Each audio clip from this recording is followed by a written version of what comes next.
ونعوذ بالله من شرور أنفسنا ومن سيئات أعمالنا من يهده الله فلا مضل له ومن يضلل فلا هادي له وأشهد أن لا إله إلا الله وحده لا شريك له وأشهد أن محمدا فإن أصدق الحديث كتاب الله وخير الهدي هدي محمد صلى الله عليه وسلم وشر الأمور محدثاتها وكل محدثة بدعة وكل بدعة ضلالة وكل ضلالة في النار وبعد. அன்புள்ள சகோதரர்களே சகோதரிகளே, இன்ஷா அல்லாஹ் இன்று முதல் இந்த மஸ்ஜிதிலே ஒவ்வொரு சனிக்கிழமைகளிலும் இஷா தொழுகையை தொடர்ந்து மார்க்க வகுப்புகள் நடைபெறும்.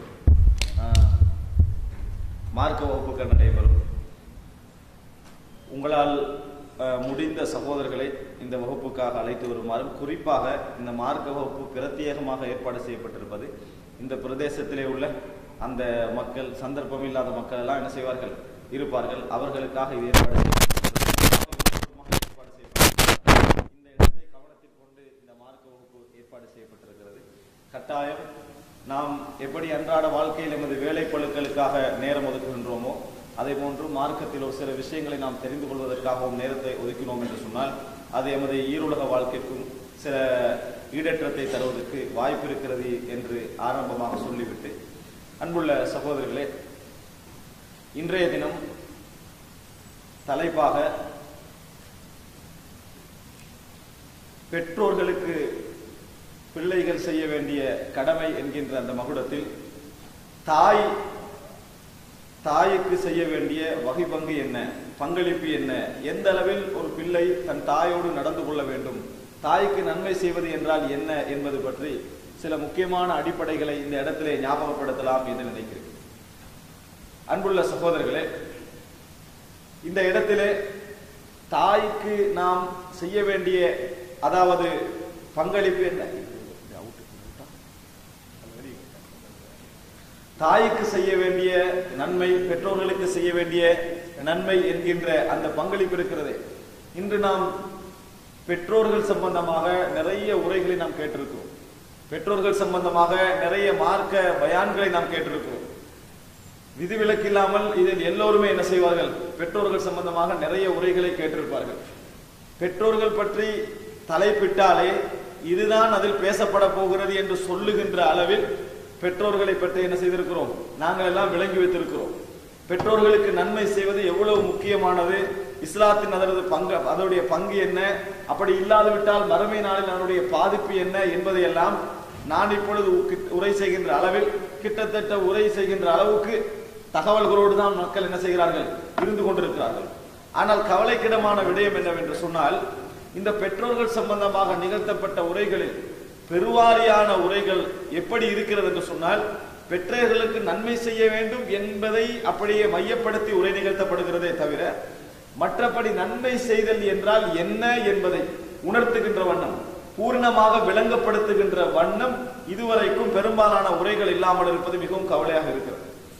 அன்புள்ள சகோதரர்களே, எங்களில் பெரும்பாலானவர்கள் பெற்றோருக்கு, அதாவது நன்மை செய்தல் என்றால் எப்படி விளங்கி வைத்திருக்கிறார்கள் தெரியுமா? பெற்றோர்களுக்கு நன்மை செய்தல் என்று சொன்னால் எப்படி விளங்கி வைத்திருக்கிறார்கள் நீங்கள் கேட்டு பாருங்கள். நீங்க பெற்றோர்களை கவனிக்கிறீர்களா என்று கேட்டால் உடனடியாக பெரும்பாலானவர்கள் வைத்திருக்கக்கூடிய பதில் என்ன தெரியுமா? நான் மாதாந்தம் செலவுக்கு 5000 ரூபாய் கொடுக்கிறேன், நான் அவர்களுடைய மெடிக்கல் செலவை எல்லாம் நான் தான் என்ன செய்கிறேன், கவனித்து வருகிறேன், அல்லது அவர்களுக்கு ட்ரெஸ் வாங்கி கொடுக்கின்ற பொறுப்பெல்லாம் எனதுதான், பெருநாள் வந்தால் நான் எப்படி ஒரு ட்ரெஸ் என்ன செய்து விடுவேன், வாங்கி கொடுத்து விடுவேன். இதுதான் பெற்றோர்களை அவர்கள் கவனிப்பதற்கான ஆதாரமாக என்ன செய்கிறார்கள், பெரும்பாலானவர்கள் வைத்திருக்கிறார்கள். இதில் சந்தேகமே இல்லை. நிறைய பேர் எது பெற்றோர்களை நான் கவனிக்கிறோம், பெற்றோர்களில் சிரத்தையோடு இருக்கிறோம் என்பதற்கு பிரதானமாக வைக்கக்கூடிய விஷயம் என்ன, மாதாந்தம் செலவழித்தல், ஆடைகள் வாங்கி கொடுத்தல், அவர்களுடைய மெடிக்கலுக்கு செலவழித்தல் என்று பணத்தை மையமாக வைத்துத்தான் பெற்றோர்களை உபசரித்தல், பெற்றோர்களுக்கு நன்மை செய்தல், பெற்றோர்களுக்கு நன்றி செலுத்தல் என்கின்ற பகுதியை எம்மில் நிறைய பேர் விளங்கி வைத்திருக்கிறார்கள். அன்புள்ள சகோதரர்களே, இது பெற்றோர்களை நன்மை செய்தல் என்கின்ற முழு வடிவத்தை குறிக்குமா, அல்லது இது நன்மை செய்தல் என்பதில் ஒரு சின்ன பகுதியா என்று நீங்கள் தெரிந்து கொள்வீர்கள் என்று சொன்னால், பெற்றோர்கள் விஷயத்தில் நாம் எவ்வளவு தவறு விட்டிருக்கிறோம் என்பதை நாம் உணர்ந்து கொள்ள முடியும். அன்புள்ள சகோதரர்களே, உண்மையிலேயே ஆரம்பமாக நான் சில விஷயங்களை சுட்டி காட்டுவதற்கு முன்னால் இந்த உலகத்திலே பெற்றோர்களுடைய பெருமதியை நீங்கள் தெரிந்து கொள்வதற்கு ஒரு விஷயத்தை நான் சொல்லுகிறேன். நாமெல்லாம் நிறைய எதற்கு பெருமதி கொடுக்கிறோம் என்றால், நாம் யாரை விரும்புகிறோமோ, நாம் யாரில் அன்பு வைக்கிறோமோ, நாம் எதில் அன்பு வைக்கிறோமோ அதற்குத்தான் நாங்கள் பெரும்பாலான என்ன செய்கிறோம், பெருமதி கொடுக்கிறோம், மதிப்பு கொடுக்கிறோம். எம்மை விரும்புகின்றவர்களை பெரும்பாலானவர்கள் என்ன செய்வது கிடையாது, அதில் சிரத்தை செலுத்துவது கிடையாது, கவனம் செலுத்துவது கிடையாது. நாம் யாரை விரும்புவோமோ அதில் நம்ம கவனம் செலுத்துவோம். மனைவி நம்மளை உயிருக்குயிராக விரும்புவோம், அதில் நமக்கு கவனம் இருக்காது. ஏன்னா எங்களோட விருப்பம் என்ன செய்யல, நமது விருப்பம் அதில் முழுமையாக இல்லை, நமது விருப்பம் அதில் முழுமையாக இல்லைன்னா நம்ம கவனம் எடுக்க மாட்டோம். நாம் யாரை விரும்புகிறோமோ அதில் தான் கவனம் எடுப்போம். அன்புள்ள சகோதரர்களே, நாம் ஒரு வசதி படைத்தவரை விரும்புகிறோமா, அவர் நம்ம விரும்பாது விட்டாலும் அவர்ல என்ன செய்வோம், கவனம் எடுப்போம். ஆனால் எம்மை என்ன செய்வார், ஒரு நண்பர் அவருடைய பணம் இல்லாமல் இருக்கலாம், கல்வி அறிவு இல்லாமல் இருக்கலாம், உறவுக்காக நிறைய விரும்புவார். ஆனா நம்ம என்ன செய்ய மாட்டோம், கணக்கெடுக்க மாட்டோம். அன்புள்ள சகோதரர்களே, இப்படி நாங்கள் முக்கியத்துவம் கொடுக்காமல், மதிப்பு அளிக்காமல், எம்மை மரணம் வரை விரும்பக்கூடிய ஒரு உறவுதான் இந்த பெற்றோர் உறவு. எம்மை விரும்பக்கூடிய உறவு, நாம் விரும்பினோமோ இல்லையோ மரணம் வரைக்கும் நாம் மதிப்பளிக்கவில்லை, அந்த விருப்பத்திற்கு, அந்த அன்புக்கு நாம் மதிப்பளிக்கவில்லை. ஆனால் மரணம் வரைக்கும் எம்மை விரும்பக்கூடிய ஒரு உறவு என்று சொன்னால் அது தாய் தந்தை தான். அன்புள்ள சகோதரர்களே, இதில் வேண்டுமென்றால் ஒரு 10 விதமான நிகழ்வுகள் விதிவிலக்காக இருக்கலாம். ஏனென்றால் சிலருடைய குடும்பம், சிலருடைய நிலைகள் அசம்பாவிதமாக இருக்கக்கூடிய நிலையை நாம் பார்க்கிறோம். ஆனால் உலகில் பொதுவாகவே நீங்கள் பார்த்தீர்கள் என்று சொன்னால் இதுதான் மிகைத்திருக்கக்கூடிய நிகழ்வு. எது, தனது பிள்ளை மீது, தனது அதாவது குழந்தைகள் மீது மிகவும் உயிருக்குயிராக அனுபவிக்கக்கூடிய ஒரு உறவுனா இந்த உலகத்தில் எது, தாய் தந்தை தான். இதை இன்னும் நீங்க புரிஞ்சுக்கணும்னு சொன்னால், உங்களது தாய் தந்தை இந்த இடத்துல நீங்க யோசிக்கிறதை விட உங்களது பிள்ளைகளை ஒப்பிட்டு யோசிங்க. அப்போ உங்களுக்கு புரிஞ்சுக்கணும் அது நல்லா.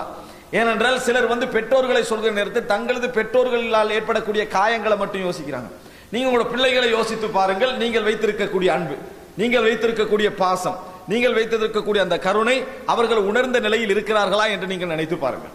அவர்கள் உணர்ந்த நிலையில் இருக்கிறார்கள் நினைத்து பாருங்கள். இதுதான் இந்த உலகத்திலே அல்லாஹ் தஆலா வைத்திருக்கக்கூடிய மிக மிக முக்கியமான நியாமத்துக்களில் மிகப்பெரிய ஒரு நியாமத்து. எது, மனிதர்கள் நம்மை விரும்புவது, நாம் விரும்பினோமோ இல்லையோ நம்மை விரும்புவது. அப்படி விரும்புகின்ற பட்டியல் நீங்கள் பெற்றோர்களை எந்த இடத்தில் வைக்க வேண்டும், முதல் இடத்தில் வைக்க வேண்டும். காரணம், என்ன சச்சரவு இருந்தாலும், என்ன பிரச்சனைகள் இருந்தாலும், தனது மகனுக்கு ஏதோ ஒன்று என்று கடைசி நிலைமை வருகிற நேரத்தில் உளமுருகக்கூடிய ஒரு உறவு எது, இந்த பெற்றோர்கள் உறவு. அதிலும் குறிப்பாக யார், தாய் உறவு. தந்தையை விட தாய் உறவு என்பதை நாம் புரிந்து கொள்ள வேண்டும். அன்புள்ள சகோதரர்களே, இப்படிப்பட்ட ஒரு உறவு நமது வாழ்க்கையிலே அல்லாஹ் தஆலா இவ்வளவு பெரிய ஒரு நியாமத்தை நம்மளுக்கு தந்திருக்கிறான். தாய் நம்மளோடு இருக்கிறாள். இப்படி இருக்கிற நேரத்தில் நாம் அதற்குரிய கவனம் செலுத்துகிறோமா என்று பார்த்தீர்கள் என்று சொன்னால் இல்லை. அன்புள்ள சகோதரர்களே, உலகத்திலே உள்ள மதங்களில், உலகத்திலே உள்ள கொள்கைகளில் எல்லாமே தாய் தந்தையை மதிக்க சொல்லுகின்ற, இந்த அளவுக்கு முக்கியத்துவம் கொடுக்கின்ற ஒரு மார்க்கம் என்று சொன்னால் அது இஸ்லாம் மட்டும்தான். நான் உங்களுக்கு நிறைய செய்திகளை சொல்லுவேன். தாய் தந்தை என்கின்ற அந்த பகுதி, இதிலே நீங்கள் சில விஷயங்களை புரிந்து கொள்ள வேண்டும். பெற்றோர்களுக்கு நன்மை செய்தால் என்ன என்பதை நீங்கள் புரிந்து கொள்ள வேண்டும் என்பதற்காக நான் இந்த இடத்தில் 4ஆக வகுத்து உங்களுக்கு சில செய்திகளை சொல்லுகிறேன். இந்த 4ஐ நீங்கள் மனதளவில் எடுத்துக்கொண்டீர்கள் என்று சொன்னால், நாம் இவ்வளவு காலமும் பெற்றோர்களுக்கு நன்றி செலுத்தல் என்றால், நலவு செய்தல் என்றால் என்ன விளங்கி வைத்திருக்கிறோம், இஸ்லாம் என்ன சொல்கிறது என்பதை நாங்கள் சரியான முறையில் புரிந்து கொள்வோம். அன்புள்ள சகோதரி, காரணம் எமது சிந்தனைகள் எல்லாம் சடரீதியான சிந்தனைகள், மெட்டீரியல் சிந்தனைகள் தான். எதாக இருந்தாலும் ஒருவனை சந்தோஷப்படுத்தல் என்ற உடனே முதலாக என்ன வரும், கிஃப்ட் கொடுக்கிறது. ஏதாவது கொடுக்கிறதா என்ன செய்யும், நினைவு வரும். பணம், பொருளாதார இதான் ஞாபகம் வரும். சந்தோஷப்படுத்தலில் நாங்கள் எந்த விதமான அதாவது சடரீதியற்ற விஷயங்களை நாங்கள் மனதிலே வைத்தல. மனைவியை மகிழ்வுபடுத்துங்கள் என்ற முதல்ல என்ன நினைவு வரும், ட்ரெஸ் வாங்கி கொடுக்கிறதா என்ன செய்யுது, நம்மளுக்கு நினைவு வருகிறதே ஒழிய சந்தோஷப்படுத்தல் என்கின்ற பகுதியிலே உள்ள ஏனைய விஷயங்கள் நம்மளுக்கு என்ன செய்வதில்லை, ஞாபகத்திற்கு வருவதில்லை. அன்புள்ள சகோதரர்களே, எனவே 4 அம்சங்களை நாங்கள் பெற்றோருடைய விஷயத்தில் புரிந்து கொள்ள வேண்டும். அதில் முதல்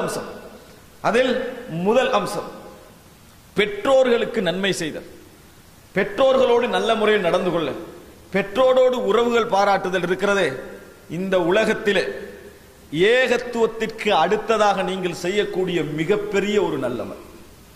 நீங்கள் இஸ்லாத்துக்கு வந்ததுக்கு பின்னால் அல்லாஹ் ரப்புல் ஆலமீன் இடத்திலே உச்சகட்ட கூலியை உங்களுக்கு எடுத்தரக்கூடிய ஒரு மிகப்பெரிய அளப்பெரிய ஒரு நல்லமல் தான் எந்த அமல், பெற்றோர்களுக்கு நன்மை செய்தல். நாமெல்லாம் இந்த உலகத்திலே எதற்காக தர்மம் செய்கிறோம், எதற்காக 5 நேரம் தொழுகிறோம், எதற்காக நல்ல முறையில் வாழுகிறோம், எதற்காக உம்ரா செய்கிறோம், ஒரே ஒரு இலக்கு என்ன, எமது நன்மை தட்டு பாரமாக வேண்டும். மறுமையில் நாங்கள் நன்மையில் அதிகரித்த மக்களாக என்ன செய்ய வேண்டும், நாம் இருக்க வேண்டும். இதுதான் நமது எண்ணம். மறுமை நாளிலே நன்மை அதிகரித்தவர்களாக இருக்க வேண்டும். அல்லாஹ் ரப்பல் ஆலமீன் விசாரிக்கிற நேரத்தில் எனது மீசான் என்ன செய்ய வேண்டும்? கணக்க வேண்டும். இதான் நமது எண்ணம். அப்படி கணக்க வேண்டும் என்றால் எமக்கு என்ன தெரிய வேண்டும்? எது எமக்கு சிறந்த கூலிகளை தரக்கூடிய அமல்கள் என்று தெரிய வேண்டும். உங்களது பெற்றோர்கள் உயிரோடு இருக்கிறார்களா? உங்களது தாய் உயிரோடு இருக்கிறாரா? புரிந்து கொள்ளுங்கள், உங்களுக்கு நன்மை தட்டை கணக்க வைப்பதற்குரிய ஒரு சிறந்த வாய்ப்பை இஸ்லாம் உங்களுக்கு தந்திருக்கிறது. யாருடைய பெற்றோர்கள் மரணித்து விட்டார்களோ, அவர்களுக்கு உபகாரம் செய்யாமல் அவர்கள் மரணித்து விட்டார்களோ, அவர்கள் துரதிர்ஷ்டவாளிகள் என்பதில் சந்தேகமே கிடையாது. அன்புள்ள சகோதரர்களே, பெற்றோர்கள் உயிரோடு இருக்கிறார்களா? நீங்க அல்லாஹ்வுக்கு நன்றி செலுத்துங்கள். உங்களுக்கு நன்மையை தேடிக்கொள்வதற்கான ஒரு சிறந்த வழியை இஸ்லாம் என்ன செய்திருக்கிறது? காட்டி இருக்கிறது என்பதை நீங்கள் புரிந்து கொள்ளுங்கள். அன்புள்ள சகோதரர்களே, அல்லாஹ் பாருங்கள், குர்ஆனிலே நபிமார்களுடைய பாராட்டு, நபிமார்களுடைய தன்மைகளை அல்லாஹ் தஆலா பாராட்டி சொல்லுகின்ற இடங்களில் எல்லாம் எதை முக்கியமாக சேர்க்கிறான்னு பாருங்கள். அல்லாஹ் தஆலா யஹ்யா அலைஹிஸ்ஸலாத்தை பற்றி சொல்லுகின்ற பொழுது வ ஆதைனாஹுல் ஹுக்ம ஸபிய்யா, சிறு வயதிலே நாம் என்ன செய்தோம்? அவருக்கு ஞானத்தை கொடுத்தோம். வ ஹனானம் மின் லதுன்னா வ ஸகாத்தன் வ கான தகிய்யா வ பர்ரம் பிவாலிதைஹி வ லம் யகுன் ஜப்பாரன் அஸிய்யா. அவர் எப்படிப்பட்டவராக இருந்தார்? எம்மிடத்திலிருந்து தூய்மை அவருக்கு நாம் கொடுத்தோம், இரக்க குணத்தை கொடுத்தோம், அவரை தக்வா உள்ளவராக நாம் ஆக்கினோம், அவருக்கு ஞானத்தை நாம் கொடுத்தோம். அவர் எப்படிப்பட்டவராக இந்த உலகத்திலே இருந்தார் தெரியுமா? பர்ரம் பிவாலிதைஹி, தமது பெற்றோருக்கு உபகாரம் செய்யக்கூடிய ஒரு பிள்ளையாக அவர் இருந்தார். வலம் யகுன் ஜப்பாரன் அஸிய்யா, முரடராக கடும் குணம் கொண்டவராக அவர் என்ன செய்யவில்லை? இருக்கவில்லை. நபிமாருடைய நபி அல்லாஹ் தஆலா பாராட்டி போகின்ற பண்புகளில் எதை சொல்லுகிறான்? வபர்ரம் பிவாலிதைஹி, அவர் தனது பெற்றோர்களுக்கு நன்மை செய்யக்கூடிய ஒரு பிள்ளையாக என்ன செய்தார்? இருந்தார் என்று அல்லாஹ் தஆலா சொல்லுகிறான். இது சூரா மரியம் 12:14 நீங்கள் பார்க்கலாம். அன்புள்ள சகோதரர்களே, அல்லாஹ் தஆலா ஈசா அலைஹிஸ்ஸலாத்தை பற்றி சொல்லுகின்ற பொழுது வபர்ரம் பிவாலிததி வலம் யஜஅல்னி ஜப்பாரன் ஷகிய்யா, வபர்ரம் பிவாலிததி, எனது அல்லாஹ் ரப்பல் ஆலமீனை புகழ்கிறார்கள் ஈசா அலைஹிஸ்ஸலாம். அப்படி புகழ்கின்ற வரிசையில் என்னை இறைவன் என் தாய்க்கு நன்மை செய்யக்கூடிய ஒரு பிள்ளையாக ஆக்கினான், என்னை கெட்ட மனிதனாக அல்லாஹ் தஆலா என்ன செய்யவில்லை? ஆக்கவில்லை என்று அல்லாஹ்வை என்ன செய்கிறார்? ஈசா அலைஹிஸ்ஸலாம் புகழ்கிறார். என்ன சொல்றார்? வபர்ரம் பிவாலிததி, எனது தாய்க்கு நன்மை செய்யக்கூடிய ஒருவராக அல்லாஹ் தஆலா என்ன செய்தான்? என்னை ஆக்கினான் என்று புகழ்கிறார்கள். அது மாத்திரமல்ல, ரசூலுல்லாஹி ஸல்லல்லாஹு அலைஹி வஸல்லம் அவர்கள் உமர் இப்னுல் கத்தாப் ரலியல்லாஹு அன்ஹு அவர்களுக்கு ஒரு வசியத்து செய்தார்கள். சஹீஹ் முஸ்லிமிலே வரக்கூடிய செய்தி. ஒரு காலத்தில், பிற்காலத்திலே ரசூல் ஸல்லல்லாஹு அலைஹி வஸல்லம் அவருக்கு பின்னர் உவைஸல் கர்னி என்று சொல்லக்கூடிய ஒருவர் யமனிலிருந்து வருவார் என்று ரசூலுல்லாஹி ஸல்லல்லாஹு அலைஹி வஸல்லம் சொல்லி அவருக்கு சில அடையாளங்களை சொல்லிவிட்டு சொல்கிறார்கள், நீங்கள் அவரிடத்திலே உங்களுக்காக அல்லாஹ்விடத்தில் பாவ மன்னிப்பு தேட சொல்ல முடியுமாக இருந்தால் சொல்லுங்கள். யாருக்கு சொல்றாங்க? உமர் இப்னுல் கத்தாப் ரலியல்லாஹு அன்ஹு அவர்களுக்கு சொல்றாங்க, உவைஸல் கர்னிட்ட சொல்லும் மாதிரி. அன்புள்ள சகோதரர்களே, அந்த நேரத்தில் ரசூல் ஸல்லல்லாஹு அலைஹி வஸல்லம் உவைஸல் கர்னி எப்படிப்பட்ட சிறந்த ஒரு மனிதர் என்று சொல்லி வருகிற நேரத்தில் சொன்ன ஒரே ஒரு அமல் என்ன தெரியுமா? வகான பர்ரம் பிவாலிததிஹி, அவருடைய பெற்றோருக்கு உபகாரம் செய்யக்கூடிய பிள்ளையாக உவைஸல் கர்னி என்ன செய்வார்? இருப்பார் என ரசூலுல்லாஹி ஸல்லல்லாஹு அலைஹி வஸல்லம் அவர்கள் சொல்கிறார்கள். அன்புள்ள சகோதரர்களே, அப்படி என்றால் சிறந்த மனிதர்களுடைய சிறந்த பண்புகளில் ஒன்றாக எது இருந்தது? பொது வேலை, அந்த வேலை, இந்த வேலை என்று சொல்லி தன் பெற்றோரை கவனிக்காத பண்பில் அவர்கள் இருக்கவில்லை. தன் பெற்றோர்களை கவனிக்காத பண்பில் இருக்கவில்லை. தன் தாய் தன் மீது கருணையாக இருக்கின்ற காலமெல்லாம் நாம் கருணை காட்ட வேண்டும் சகோதரர்களே. அதாவது விதிவிலக்காக மனிதர்களுடைய வாழ்க்கையில் 5-10 வீதமான விதிவிலக்கான மக்கள் இருக்கலாம். ஆனால் 90% நீங்கள் ஒரு விஷயத்தை புரிந்து கொள்ள வேண்டும். அல்லாஹ் தஆலா ஒன்றில் தாயை அல்லது ஒரு தந்தையை உங்களுக்கு நன்மை செய்யக்கூடிய வாய்ப்பில் அல்லாஹ் தஆலா என்ன செய்திருப்பான்? ஏற்பாடு செய்திருப்பான் என்பதை மறந்துவிடக் கூடாது. அன்புள்ள சகோதரர்களே, இப்னு அப்பாஸ் ரலியல்லாஹு அன்ஹு அவர்கள் சொன்னார்கள், அதபுல் முஃப்ரதிலே இமாம் புகாரி அவர்கள் பதிவு செய்திருக்கிறார்கள், இன்னி லா அலமு அமலன் அத்தகர்ரபு இலல்லாஹி அஸ்ஸ வ ஜல்ல மின் பிர்ரில் வாலிதா, நான் இந்த உலகத்திலே செய்கின்ற அமல்களிலேயே அல்லாஹ்வின் பக்கம் நெருங்க செய்கின்ற அமல்களில் தாய்க்கு நன்மை செய்வதை தவிர நான் வேற எந்த அமலையும் காணவில்லை. அல்லாஹ்வை நெருங்கணும், நான் நன்மை அதிகரிக்க வேண்டும் என்றா எனக்கு ஒரே ஒரு வழி என்ன தெரியும்? தாய்க்கு நன்மை செய்தல். இந்த வழியை தவிர வேற எந்த வழியை நான் என்ன செய்யவில்லை? காணவில்லை என இப்னு அப்பாஸ் ரலியல்லாஹு அன்ஹு அவர்கள் சொல்கிறார்கள். அதே அதபுல் முஃப்ரதிலே இப்னு உமர் ரலியல்லாஹு அன்ஹு அவர்கள் வழியாக ஒரு செய்தி பதிவு செய்யப்படுகிறது. பெரும்பாவங்கள் 9 அப்படின்னு இப்னு உமர் ரலியல்லாஹு சொல்றாங்க. 7 தான் நீங்க படிச்சுப்பீங்க. 9 என்ற ஒரு அறிவிப்பை இப்னு உமர் ரலியல்லாஹு அன்ஹு அவர்கள் சொல்லிவிட்டு சொல்லுகிறார்கள். பாருங்க, அவர் அந்த பெரும்பாவங்கள் சம்பந்தமாக கேட்டவர் தைசலா இப்னு மையாஸ் என்று சொல்லுகின்ற ஒரு தாபியாய். அவரிடத்தில் இவர் சொல்லுகிறார், இப்னு உமர் ரலியல்லாஹு அன்ஹு அவர்கள் எப்படி சொல்றார் என்று சொன்னால், பெரும்பாவங்கள் ஒரு பட்டியலாக சொல்றாங்க, வபுகாஉல் வாலிதைனி மினல் உகூக், பிள்ளைகள் செய்கின்ற நோவினையின் காரணமாக பெற்றோர் வடிக்கின்ற கண்ணீர் மிக பெரும் பாவங்களில் ஒன்று. பிள்ளைகளுடைய நோவினை தன்மை காரணமாக பெற்றோர்கள் வடிக்கின்ற கண்ணீர் பெரும்பாவங்களில் ஒன்று என்று சொல்லிவிட்டு சொல்கிறார்கள். இப்னு உமர் சொல்றாங்க, அந்த தைலசா என்று சொல்லக்கூடிய அந்த தாபீனை பார்த்து சொல்றாங்க, அத்தஃப்ருகுன்னார் வா துஹிப்பு அன் ததுகுல் ஜன்னah, நரகத்தை நீங்கள் பயப்படுகிறீர்களா, சொர்க்கம் நுழைய வேண்டும் என்ற ஆசை உங்களுக்கு இருக்கிறதா அப்படி என்று கேட்டுவிட்டு இப்னு உமர் ரலியல்லாஹு அன்ஹு சொல்கிறார்கள். கேட்ட உடனே அவர் ஆம் என்கிறார். சொல்லுகிறார்கள், குல்து ஈ வல்லாஹ், அல்லாஹ்வின் மீதானே நான் அதை ஆசைப்படுகிறேன் அப்படி என்று சொல்கிறாங்க. சொல்ற நேரத்தில் இப்னு உமர் ரலியல்லாஹு அன்ஹு பதில் சொன்னார்கள், அஹய்யுல் வாலிதா, உங்கள் பெற்றோர்கள் உயிரோடு இருக்கிறார்களா, உங்கள் பெற்றோர்கள் உயிரோடு இருக்கிறார்களா என்று கேட்டார்கள். அதற்கு அவர் ஆம் என்று சொன்னார். குல்து இந்தி உம்மி, என் தாய் உயிரோடு இருக்கிறார், என் தாய் உயிரோடு இருக்கிறார். கால, அவர் சொன்னார், ஃபவல்லாஹி, அல்லாஹ்வின் மீது ஆணையாக, லவ் அலன்த லஹல் கலாம், மென்மையாக அந்த தாயோடு நீ பேசினாய் என்று சொன்னால், இதமாக நீ பேசினாய் என்று சொன்னால், வ அத்அம்தஹ தஆம், அந்த தாய்க்கு நீ உணவளித்தாய் என்று சொன்னால், ல ததுகுலன்னல் ஜன்னத மஜ்தனப்தல் கபாயிர், நீ பெரும்பாவங்களை தவிர்ந்து வாழும் காலமெல்லாம் உனக்கு சொர்க்கம் நிச்சயம், நீ சொர்க்கம் நுழைவாய் என்று சொல்லி இப்னு உமர் ரலியல்லாஹு அன்ஹு அவர்கள் சொன்னார்கள். அன்புள்ள சகோதரர்களே, எவ்வளவு பெரிய ஒரு முக்கியமான இடத்தில் இது வைத்திருப்பதை பாருங்கள். அல்லாஹ் தஆலா சூரா பக்ராவில் 215வது இலக்கம், யஸ்அலூனக மாதா யுன்ஃபிகூன், எதை செலவழிக்க வேண்டும் என்று உம்மிடத்திலே கேட்கிறார்கள், செலவுகள் எதற்காக என்று உம்மிடத்திலே கேட்கிறார்கள். நபியே நீங்கள் சொல்லுங்கள், குல் மா அன்ஃபக்தும் மின் கைரின் ஃபலில் வாலிதைன், நீங்கள் செலவழிக்கின்ற செலவழிப்புகளில் முதன்மை யாருக்கு, பெற்றோர்களுக்கு என்று சொல்லுங்கள். யாருக்கு என்று சொல்லுங்கள், பெற்றோர்களுக்கு என்று சொல்லுங்கள் என்று அல்லாஹ் ரப்பல் ஆலமீன் பதில் சொல்கிறான். அன்புள்ள சகோதரர்களே, சஹீஹ் முஸ்லிமை நாங்கள் பார்க்கிறோம், 6675வது இலக்கம். அபூ ஹுரைரா ரலியல்லாஹு அன்ஹு அவர்கள் அறிவிக்கிறார்கள், ரசூலுல்லாஹி ஸல்லல்லாஹு அலைஹி வஸல்லம் சொன்னார்கள், ரகிம அன்ஃபுஹு ரகிம அன்ஃபுஹு ரகிம அன்ஃபுஹு, நாசமடையட்டும் நாசமடையட்டும் என்று சொல்லிவிட்டு 3 முறை சொல்லிவிட்டு ரசூலுல்லாஹி ஸல்லல்லாஹு அலைஹி வஸல்லம் சொல்கிறார்கள், மன் அதரக வாலிதைஹி இந்தல் கிபரி அஹதஹுமா அவ் கிலைஹிமா தும்ம லம் யுத்கிலில் ஜன்னah, தன் பெற்றோர்களில் ஒருவரோ இருவரோ வயோதிப நிலையை அடைந்து அதன் காரணமாக இவர் சொர்க்கம் நுழையவில்லையோ அவர் நாசமடையட்டும் என்று சொன்னார்கள். அப்படின்னா என்ன, இத மாதிரி ஒரு சந்தர்ப்பம் இல்லை, சொர்க்கம் நுழைவதற்கு இதை போன்ற ஒரு சந்தர்ப்பம் இல்லை. அந்த சந்தர்ப்பம் இருந்து நீ சொர்க்கம் நுழையவில்லையா, நீ ஒரு துரதிர்ஷ்டவாளிதான், நீ ஒரு நஷ்டவாளிதான் என்று சொல்லி ரசூலுல்லாஹி ஸல்லல்லாஹு அலைஹி வஸல்லம் அவர்கள் சொல்கிறார்கள். அன்புள்ள சகோதரர்களே, இன்னும் நீங்கள் இதை புரிந்து கொள்ள வேண்டும் என்றால், நன்மையுடைய எல்லை நீங்கள் புரிந்து கொள்ள வேண்டும் என்றால், நாங்கள் படித்திருக்கிறோம், ஒரு மனிதர் பாலைவனத்தால் வந்து கொண்டிருக்கிறார், தாகித்த நிலையில் பசித்த நிலையில் வந்து கொண்டிருக்கிறார். தாகத்தின் காரணமாக அவர் அந்த இடத்துல ஒரு கண்ட கிணற்றில இறங்கி என்ன செய்யறாரு, தண்ணி குடிக்கிறார். குடிச்சிட்டு வெளியே வந்தா ஒரு நாய் தாகத்தின் காரணமாக என்ன செய்கிறது, அங்க எங்கெல்லாம் என்ன செய்து ஓடிக்கொண்டிருக்கிறது. அந்த நேரத்தில் அந்த மனிதர் யோசிக்கிறாரு, இதுவும் என்னை போல ஒரு ஜீவன், அதற்கும் தாகம் எடுத்திருக்கிறது, உதவி செய்வோம் என்கின்ற உணர்வில் என்ன செய்யறார், இறங்கி தன் சூளை என்ன செய்யறாரு, தண்ணி எடுத்துட்டு வந்து அந்த நாய்க்கு என்ன செய்யறார், நீர் பருகுவதற்கு உதவி செய்கிறார். ரசூலுல்லாஹி ஸல்லல்லாஹு அலைஹி வஸல்லம் சொன்னார்கள், அவர் அந்த ஜீவன் மீது காட்டிய இரக்கத்தின் காரணமாக அல்லாஹ் தஆலா அவரது பாவங்களை மன்னித்து விட்டார், அவரது பாவங்களை மன்னித்து விட்டார் அப்படி என்ற செய்தியை படிக்கிறோம். அன்புள்ள சகோதரர்களே, நாய்க்கும் வெறுக்கும் உயிர் என்ற அடிப்படையிலே தவிர வேறு உறவு இல்லை. இந்த நாய்க்கு தண்ணீர் கொடுத்ததனால் அவரது பாவம் மன்னிக்கப்படும் என்றால், எம்மை பெற்றெடுத்து எம்மை வளர்த்து எம்மை ஆளாக்கிய தாய்க்கு ஒரு டம்ளர் தண்ணீர் கொடுப்பதில் எவ்வளவு பாவங்கள் மன்னிக்கப்படும்.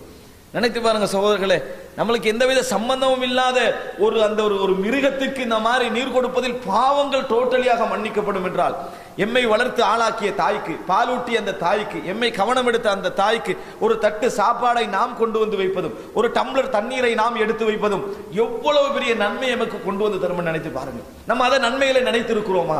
மகனை ஒரு தண்ணி கொண்டு வந்து தாய் என்பதை மகளுடைய பொறுப்பாகத்தான் நினைத்திருக்கிறோம், மனைவியுடைய பொறுப்பாகத்தான் நினைத்திருக்கிறோம்.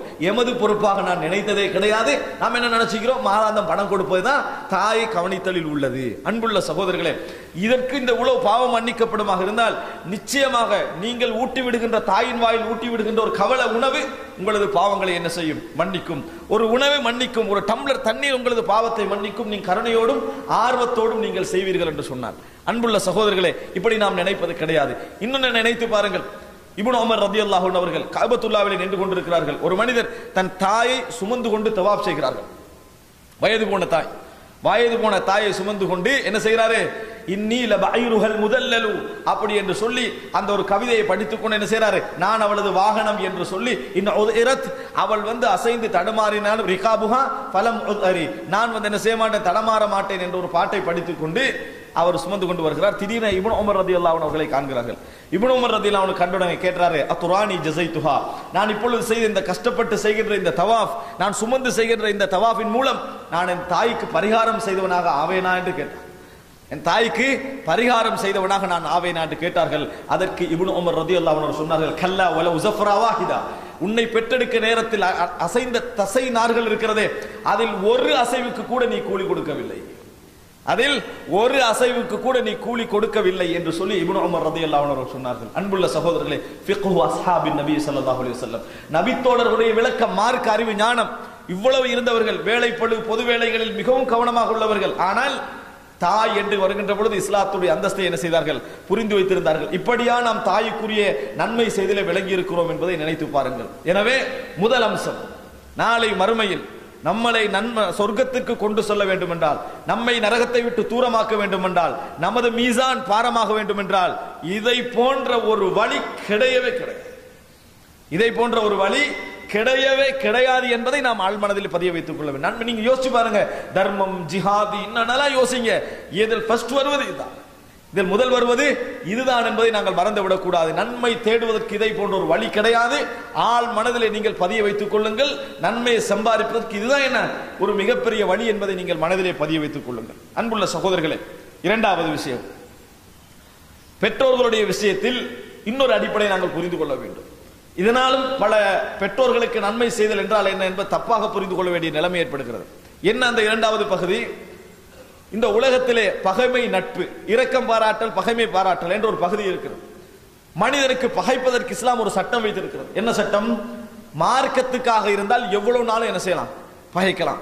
இவரோடு பழகுவதால் நான் கெட்டவனாகி விடுவேன் அல்லது அவர் கெட்டு போய் விடுவார் என்று நாம் நினைத்தோம் என்று சொன்னால், இவரோடு பழகுவதனால் எனக்கு எனது உறவுகள் பாதிக்கப்படும் என்று நான் நினைத்தேன் என்று சொன்னால், பலமுறை சொல்லி இவர் திருந்துவதில்லை, நான் பகைத்தால் தான் இவர் என்ன செய்வாரு, திருந்துவார் நாம் நினைப்போம் என்று சொன்னால், எல்லை இல்லாமல் என்ன செய்யலாம், நம்ம பகைக்கலாம். அதற்கு கால வரையறை கிடையாது. ஆனா உலக விஷயத்திற்காக நாம் ஒருவரை பகைப்பதாக இருந்து எத்தனை நாள் பகைக்கலாம்? 3 நாட்கள் என்ன செய்யலாம், பகைக்கலாம். 3 நாட்கள் நாம் பகைக்கலாம். உலக விஷயத்திற்காக பகைப்பதாக இருந்தால் 3 நாட்கள் பகைக்கலாம். என்ன 3 நாட்களுக்கு நாம் என்ன செய்யலாம், அதாவது சலாம் சொல்லாம போறது, பேசாம போறது, முகத்தை பார்க்காம போறது, எரிச்சலோட போறது, இதெல்லாம் என்னது ஓகே. 3 நாளைக்கு பிறகு அவரோட ஒட்டி உறவாடணும்னு அர்த்தம் அல்ல. உங்களுக்கு ஒருத்தன் 4 லட்சம் ரியால் என்ன செஞ்சுட்டான், கடன் வச்சுட்டு போயிட்டான்னு வைங்களே, 3 நாளைக்கு மேல பகைக்க கூடாதுன்றதுக்காக வேண்டி அவருக்கு 3 நாளைக்கு பூரா சலாம் சொல்லி வீட்டுக்கு சாப்பாடு கொடுப்போமா? யாராவது கொடுக்க மாட்டோம். விளங்கிட்டா? அவரை நம்ம என்ன சொல்லணும், அஸ்ஸலாமு அலைக்கும் வலைக்கும் அஸ்ஸலாம் என்பதை சொல்லாமல் இருப்பதற்கு 3 நாள் சான்ஸ் இருக்கு. அதை சொல்லாம இருக்கிறதுக்கு எத்தனை நாள்? உங்களுக்கு 3 நாள். அதுக்கு பின்னால் நீங்க என்ன சொல்லணும், அஸ்ஸலாமு அலைக்கும் வலைக்கும் அஸ்ஸலாம். மற்றபடி உறவு என்னது நீங்க வைக்கிறோட கடமை இல்லை. அது நீங்க உங்களை பொறுத்துள்ள விஷயம். ஆனால் நீங்கள் பகைப்பதாக இருந்தால் 3 நாளைக்கு அனுமதி. ஆனால் மார்க்கத்திற்காக எவ்வளவு நாளும் பகைக்கலாம், உலகத்திற்காக 3 நாள் பகைக்கலாம். ஆனால் இஸ்லாம் பெற்றோர்களுடைய விஷயத்தில் சொல்லுகிறது, மார்க்கத்துக்காக கூட ஒரு செகண்டும் பகைக்க கூடாது பெற்றோர்களோடு. உலகத்தை விடுங்க, மார்க்கத்திற்காக கூட ஒரு செகண்ட் கூட பெற்றோர்களோடு என்ன செய்யக்கூடாது, பகைக்க கூடாது. அப்ப உலகத்துக்கு எங்க இன்னைக்கு பகைச்சிட்டு இருக்கிறவங்கள எதுக்கு பகைக்கிறாங்க? உலகத்திற்கு. மார்க்கம் என்ன சொல்றாங்க, அது பிரச்சனை இல்லை. விளங்கிட்டா?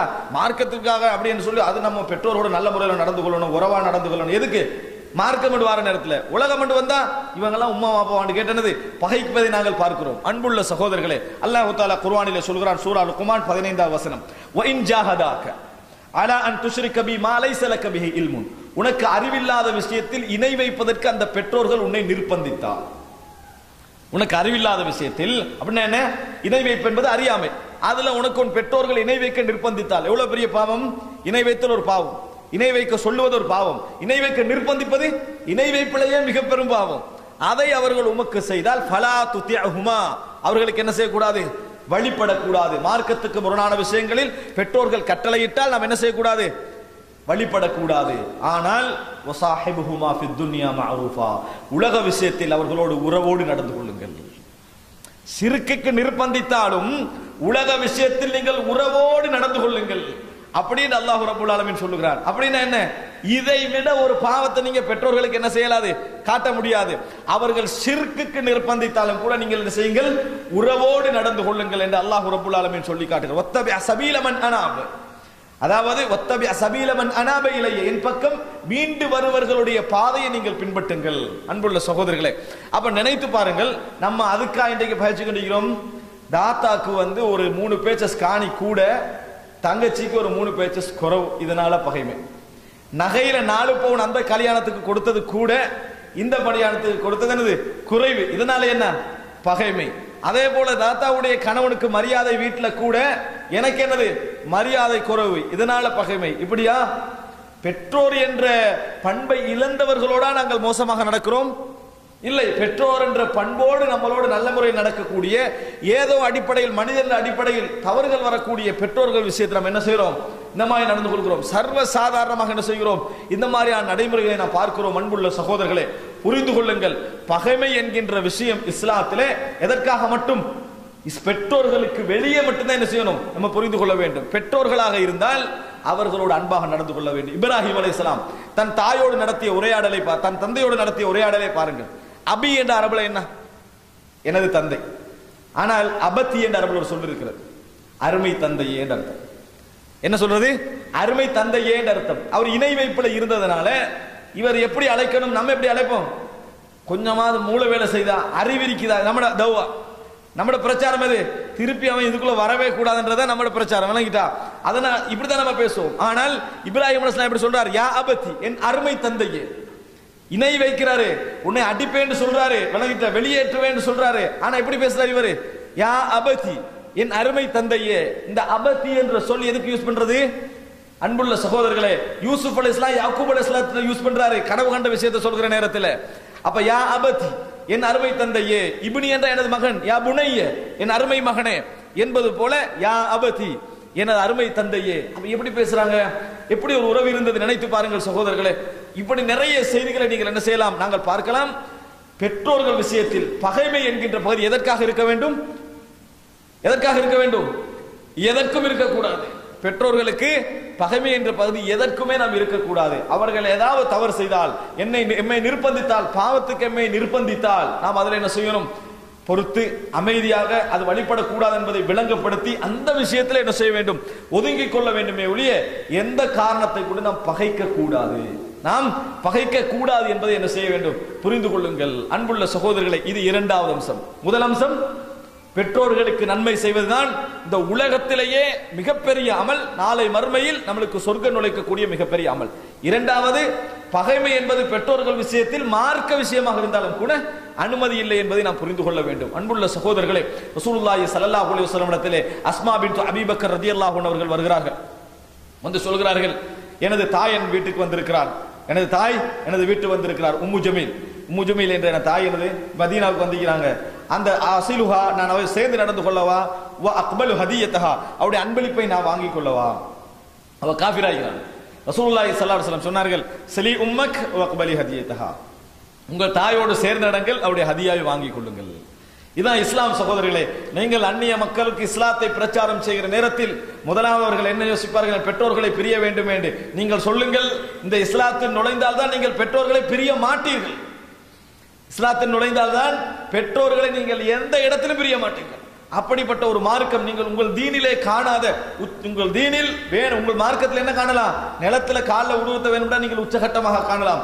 ஆனால் வணக்கம் இஸ்லாத்தில் இறைவனுக்கு தவிர வேற யாருக்கும் கூடாது. ஆனால் நன்மை செய்வதில், உபகாரம் செய்வதில் இஸ்லாத்தை போன்ற ஒரு மார்க்கத்தை நீங்க என்ன செய்ய மாட்டீர்கள்? பெற்றோர்களுக்கு காண மாட்டீர்கள் என்பதை சொல்லுங்கள். அன்புள்ள சகோதரர்களே, மூன்றாவது மிக முக்கியமானது, 3, 4 மிக முக்கியமான அம்சம்.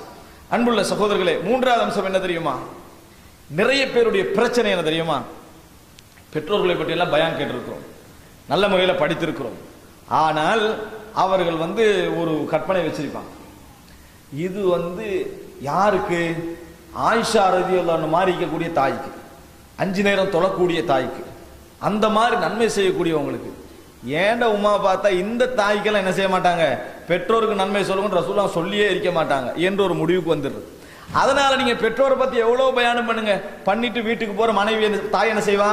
டிவி பார்த்துக்கிட்டு இருப்பான்னு வைங்க, 5 நேரம் தொழாம இருக்கான்னு வைங்க, அல்லது எப்ப பார்த்தாலும் புறம் பேசிக்கன்னு கதைச்சிக்க நிக்கிறாங்கன்னு வைங்க. உடனே முடிவெடுக்கிறது சத்தம் போடுறது, ஏதாவது ஒரு பிரச்சனை, என்ன டிவி பார்த்துட்டீங்க, டேய் நீ பெற்றோருக்கு பயானல கேட்கிறாய், உமாவோட எப்படி நடக்கலாமான்னு. ஒன்னே மாதிரி தாய்க்கெல்லாம் சொல்லவே இல்லை. என்னது ஒரே பதில், நம்ம உண்மை தாய் கொடுக்குற விளக்கம். உன்னே மாதிரி தாய்க்கெல்லாம் இது வரவே இல்லை. அது நீ ஒழுங்கா இருந்தா பரவாயில்ல, அப்படி இருந்தா நம்ம என்ன செய்யலாம் சொல்லலாம். நீயே ஒழுங்கா இல்லை, உனக்கு இஸ்லாம் சொல்லுமா? இப்படி ஒரு ஃபிக்கு விளங்கி வச்சுக்கிறான். தாய்க்கு நன்மை செய்வதாக இருந்தால் அவர் எப்படி இருக்கணும்? சும்மா பெர்ஃபெக்டாக 5 நேரம் தொழக்கூடியவராக, நல்ல அதாவது ஹிஜாப் போட்டு 5 நேரம் அப்படி இபாதத்தோட இருக்கிறதுக்காக. அன்புள்ள சகோதரர்களே, இபாதத்து செய்யறது அல்லாஹ்வுக்கு, விளங்கிட்டா? வணக்கம் செய்வது அல்லாஹ்வுக்கு. நீங்கள் உபகாரம் செய்வதற்கு இபாதத்துக்கு சம்பந்தமே இல்லை. நீங்கள் உபகாரம் செய்வதற்கும் இபாதத்துக்கும் சம்பந்தமே கிடையாது என்பதை நீங்கள் புரிந்து கொள்ள வேண்டும். இந்த அடிப்படையை புரிந்து கொள்ள வேண்டும். நிறைய பெண்களுடைய பிரச்சனை, இந்த பிரச்சனை இருக்கிறது. ஏசுகின்ற நேரத்தில் என்ன செய்வாங்க? ஒழுங்கா என்னது இஸ்லாம் இல்ல உங்கள்கிட்ட என்னது ஒண்ணுமே இல்லாம இருக்கிற டைம்ல இஸ்லாம் உங்களே செய்து கொள்ள சொல்லுமா? பாருங்க சஹாபி பெண்மணிகளை எப்படின்னு அந்த பெண்மணிகளை காட்டி அதைத்தான் என்ன செய்வார்கள்? முற்படுத்தி சொல்வதை நாங்கள் பார்க்கிறோம். அன்புள்ள சகோதரர்களே, இல்லை, எதற்காக நான் பின்னால் சொல்லுகிறேன், இதற்கல்ல. அந்த தாய்மார்கள் நல்ல வணக்கத்திலே ஈடுபாடாக இருக்கிறார்கள் என்பதற்காக அல்ல என்பதை புரிந்து கொள்ள வேண்டும். இன்னும் சொல்ல போனால் ஒரு செய்தியை நீங்கள் பாருங்கள். ஜுரைஜுடைய சம்பவம் நீங்கள் படித்திருப்பீர்கள். பனு இஸ்ராயீலுடைய காலத்திலே ஒரு சௌமா ஒரு ஒரு ஒரு சின்ன ஒரு டென்ட் அடித்து அதுல என்ன செய்யறாரு? இறைவனை வணங்கி வருகிறார் அந்த ஜுரைஜ் என்பவர். இந்த சம்பவத்தை கேளுங்கள். வணங்கி வருகிற நேரத்தில் இவருடைய தாய் ஒரு முறை அல்லது ஒரு நாள் என்ன செய்யறாங்க? அதாவது சந்திக்க வராங்க. ஜுரைஜ் என்று பேசுறாங்க. ஜுரைஜை பார்க்க தான் வந்தாங்க. ஜுரைஜ் என்று பேசுறாங்க. ஜுரைஜ் தொழுகையில் இருக்கிறாரு. அவர் யோசிக்கிறார், வணக்கசாலி. அவர் யோசிக்கிறாரு, நான் என் தாயுடைய உஜீபு உம்மி, என் தாய்க்கு பதிலளிப்பதா அல்லது என் தொழுகையில் என்னது நான் நிலைத்து இருப்பதா அப்படின்னு யோசிக்கிறாரு. எல்லாரும் மனசு என்ன சொல்லும்? இறைவன் நான் தொழுதுகிட்டு இருக்கிறேன், அதான் முக்கியம் என்று தொழுதுட்டாரு. அடுத்த நாள் வார அல்லது அடுத்த தடவை 2ஆம் முறை கூப்பிடுறான். 2வது முறை அழைக்கிறாங்க. இதே மாதிரி ஜுரைஜ் யோசிக்கிறாரு, போகல. 3ஆம் முறை அழைக்கிறாங்க, போகல.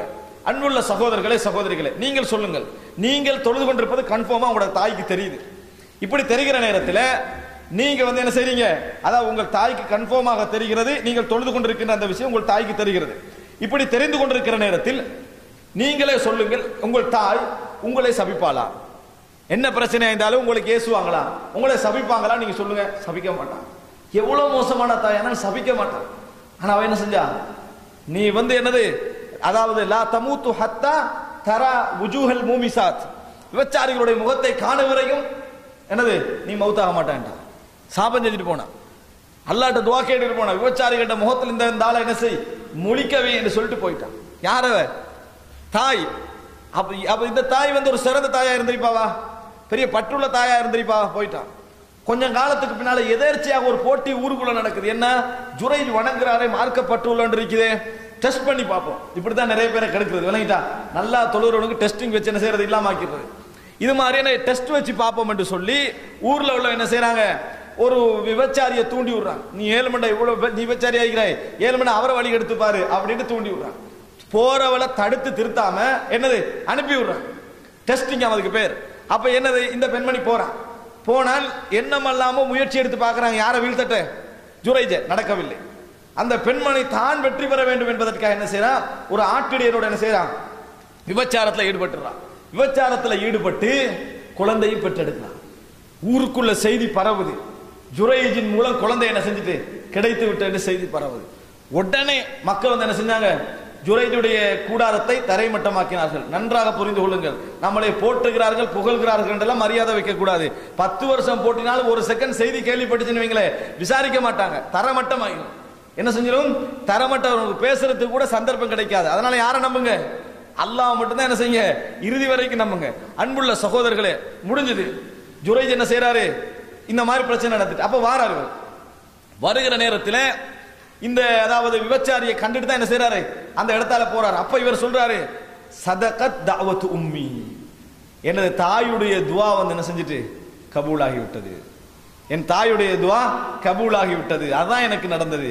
மோசமான தாயாக இருந்தாலும் பிரார்த்தனை அல்லாஹ் என்ன செஞ்சான்? அங்கீகரிச்சான். அவருடைய மனவேதனை என்ன செஞ்சா? அங்கீகரிச்சான். அப்ப ஜுரைஜ் போறார். ஆனா ஜுரைஜ் அல்லாஹ் கைவிடுவானா? கைவிட மாட்டான். அவர் அல்லாஹ்வோ என்னது மிக நெருக்கமான மனிதராக இருந்தார். வழக்கு வருகிறது. ஜுரைஜ் என்ன செய்யறாரு? அந்த குழந்தையை பகிரங்கமாக வச்சு தட்டுறாரு. தட்டி கேட்கிறாரு, சொல்லு உனது தந்தையா, உனது தந்தை யார்னு கேட்டவுடன் அந்த குழந்தை என்ன சொல்லுது? ஆட்டிடையன் என்று பேசுகிறது. ஆட்டிடையன் என்று பேசுகிறது. பேசுறோன்னே மக்களுக்கெல்லாம் ஆச்சரியம். அல்லாஹ் அவர் உயர்த்திட்டான். ஆச்சரியத்துல உங்களோட கூடாரத்தை நான் தங்கத்தால கட்டி தரவான்னு கேட்டாங்க. விளங்கிட்டா? இப்படித்தான் தூக்கினா தங்கம், விட்டா என்ன தரமட்டம் என்ன செய்யணும்? புரிந்து கொள்ள வேண்டும். இதுதான் சமூகத்துடைய மனோநிலை. அப்ப ஜுரைஜ் என்ன செய்யல? அந்த சந்தர்ப்பத்தை பயன்படுத்தி டபுள் தட்டு என்ன செய்ய அடிங்கன்னு சொல்லல, எனக்கு உள்ள மாதிரி கட்டி தந்தா என்னது போதுமானது. எப்படி இருந்ததோ அப்படி கட்டித்தந்தா போதுமானதுன்னு சொல்றாங்க. இப்ப இதுல சம்பவத்துல நம்மளுக்கு என்ன படிப்பினை தெரியுமா? ரசூலுல்லாஹி ஸல்லல்லாஹு அலைஹி வஸல்லம் சொன்னார்கள், லவ் கான ஜுரைஜுன் அஃகஹ் ல அஜாபத் தஅவத உம்மிஹி. ஜுரைஜுக்கு மார்க்க அறிவிருந்தால், ஜுரைஜுக்கு மார்க்க விளக்கம் இருந்திருந்தால் தாய் அழைத்தவுடன் போயிருப்பார் சொன்னாங்க. தாய் அழைத்தவுடன் போயிருப்பார். அவருக்கு மார்க்க பற்றிருந்தது, மார்க்க அறிவு இருக்கவில்லை.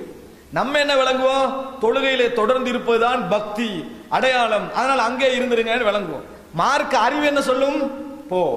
இந்த இடத்துல என்ன செய்? தாய் அழைச்சா நீ போ என்று சொல்வதன் மார்க்க அறிவு. லவ் கான ஜுரைஜுன் அஃகஹ் ல அஜாபத் தஅவத உம்மிஹி. ஜுரைஜுக்கு மார்க்க அறிவு இருந்தால் தாயுடைய அழைப்புக்கு பதில் சொல்லி போயிருப்பார். ரசூலுல்லாஹி ஸல்லல்லாஹு அலைஹி வஸல்லம் சொல்றாங்க. அப்படின்னா அர்த்தம் என்ன? கெட்ட தாயாக இருந்தாலும், தவறு செய்யக்கூடிய தாயாக இருந்தாலும் பதிலளிப்பது கடமை. புரிஞ்சுதா இல்லையா சகோதரர்களே? எனவே தாய் கெட்டவளா இல்லையாடத்த நீங்க பார்க்க வேணாம், அதை அல்லாஹ் பார்த்துக் கொள்வான். நீங்க திருத்துங்க, சொல்லுங்க, உம்மா நீ உங்களால தான் நல்லவனா வந்திருக்கிறேன், உங்களோட முயற்சியா தான் வந்திருக்கிறேன், நீங்க நல்ல முறையில் இருக்கணும், தொழன் இந்த மாதிரி செய்யாதீங்க என்று அன்பாக சொல்லுங்கள். அன்பு கட்டளை பிறப்பியுங்கள், மரணம் வரைக்கும் அதை செய்யுங்க. ஆனால் பகைப்பதற்கு உங்களுக்கு அதிகாரம் இல்லை, அதற்காக வேண்டி நன்மை செய்யாமல் இருப்பதற்கும் உங்களுக்கு அதிகாரம் இல்லை. இதை புரிஞ்சுக்கங்க. இது ஒரு அம்சம். இரண்டாவது என்னப்பா? அதுல மூன்றாவது விஷயத்தை நான் சொல்றேன். இரண்டாவது என்னப்பா? எதற்காக நன்றி செலுத்த வேண்டும்? சார் இதற்காக இல்லைன்னா எதற்காக? இதுல இன்னொரு விஷயம். நிறைய பேர் என்ன செய்வாங்கன்னா, பெற்ற தாய் வளர்ந்துருவா, பெருசாய் அந்த மகன் வளர்ந்துருவான். தாய்க்கு அப்ப 45-50 வயசாகிடும், தந்தைக்கு 45-50 வயசாகிடும்.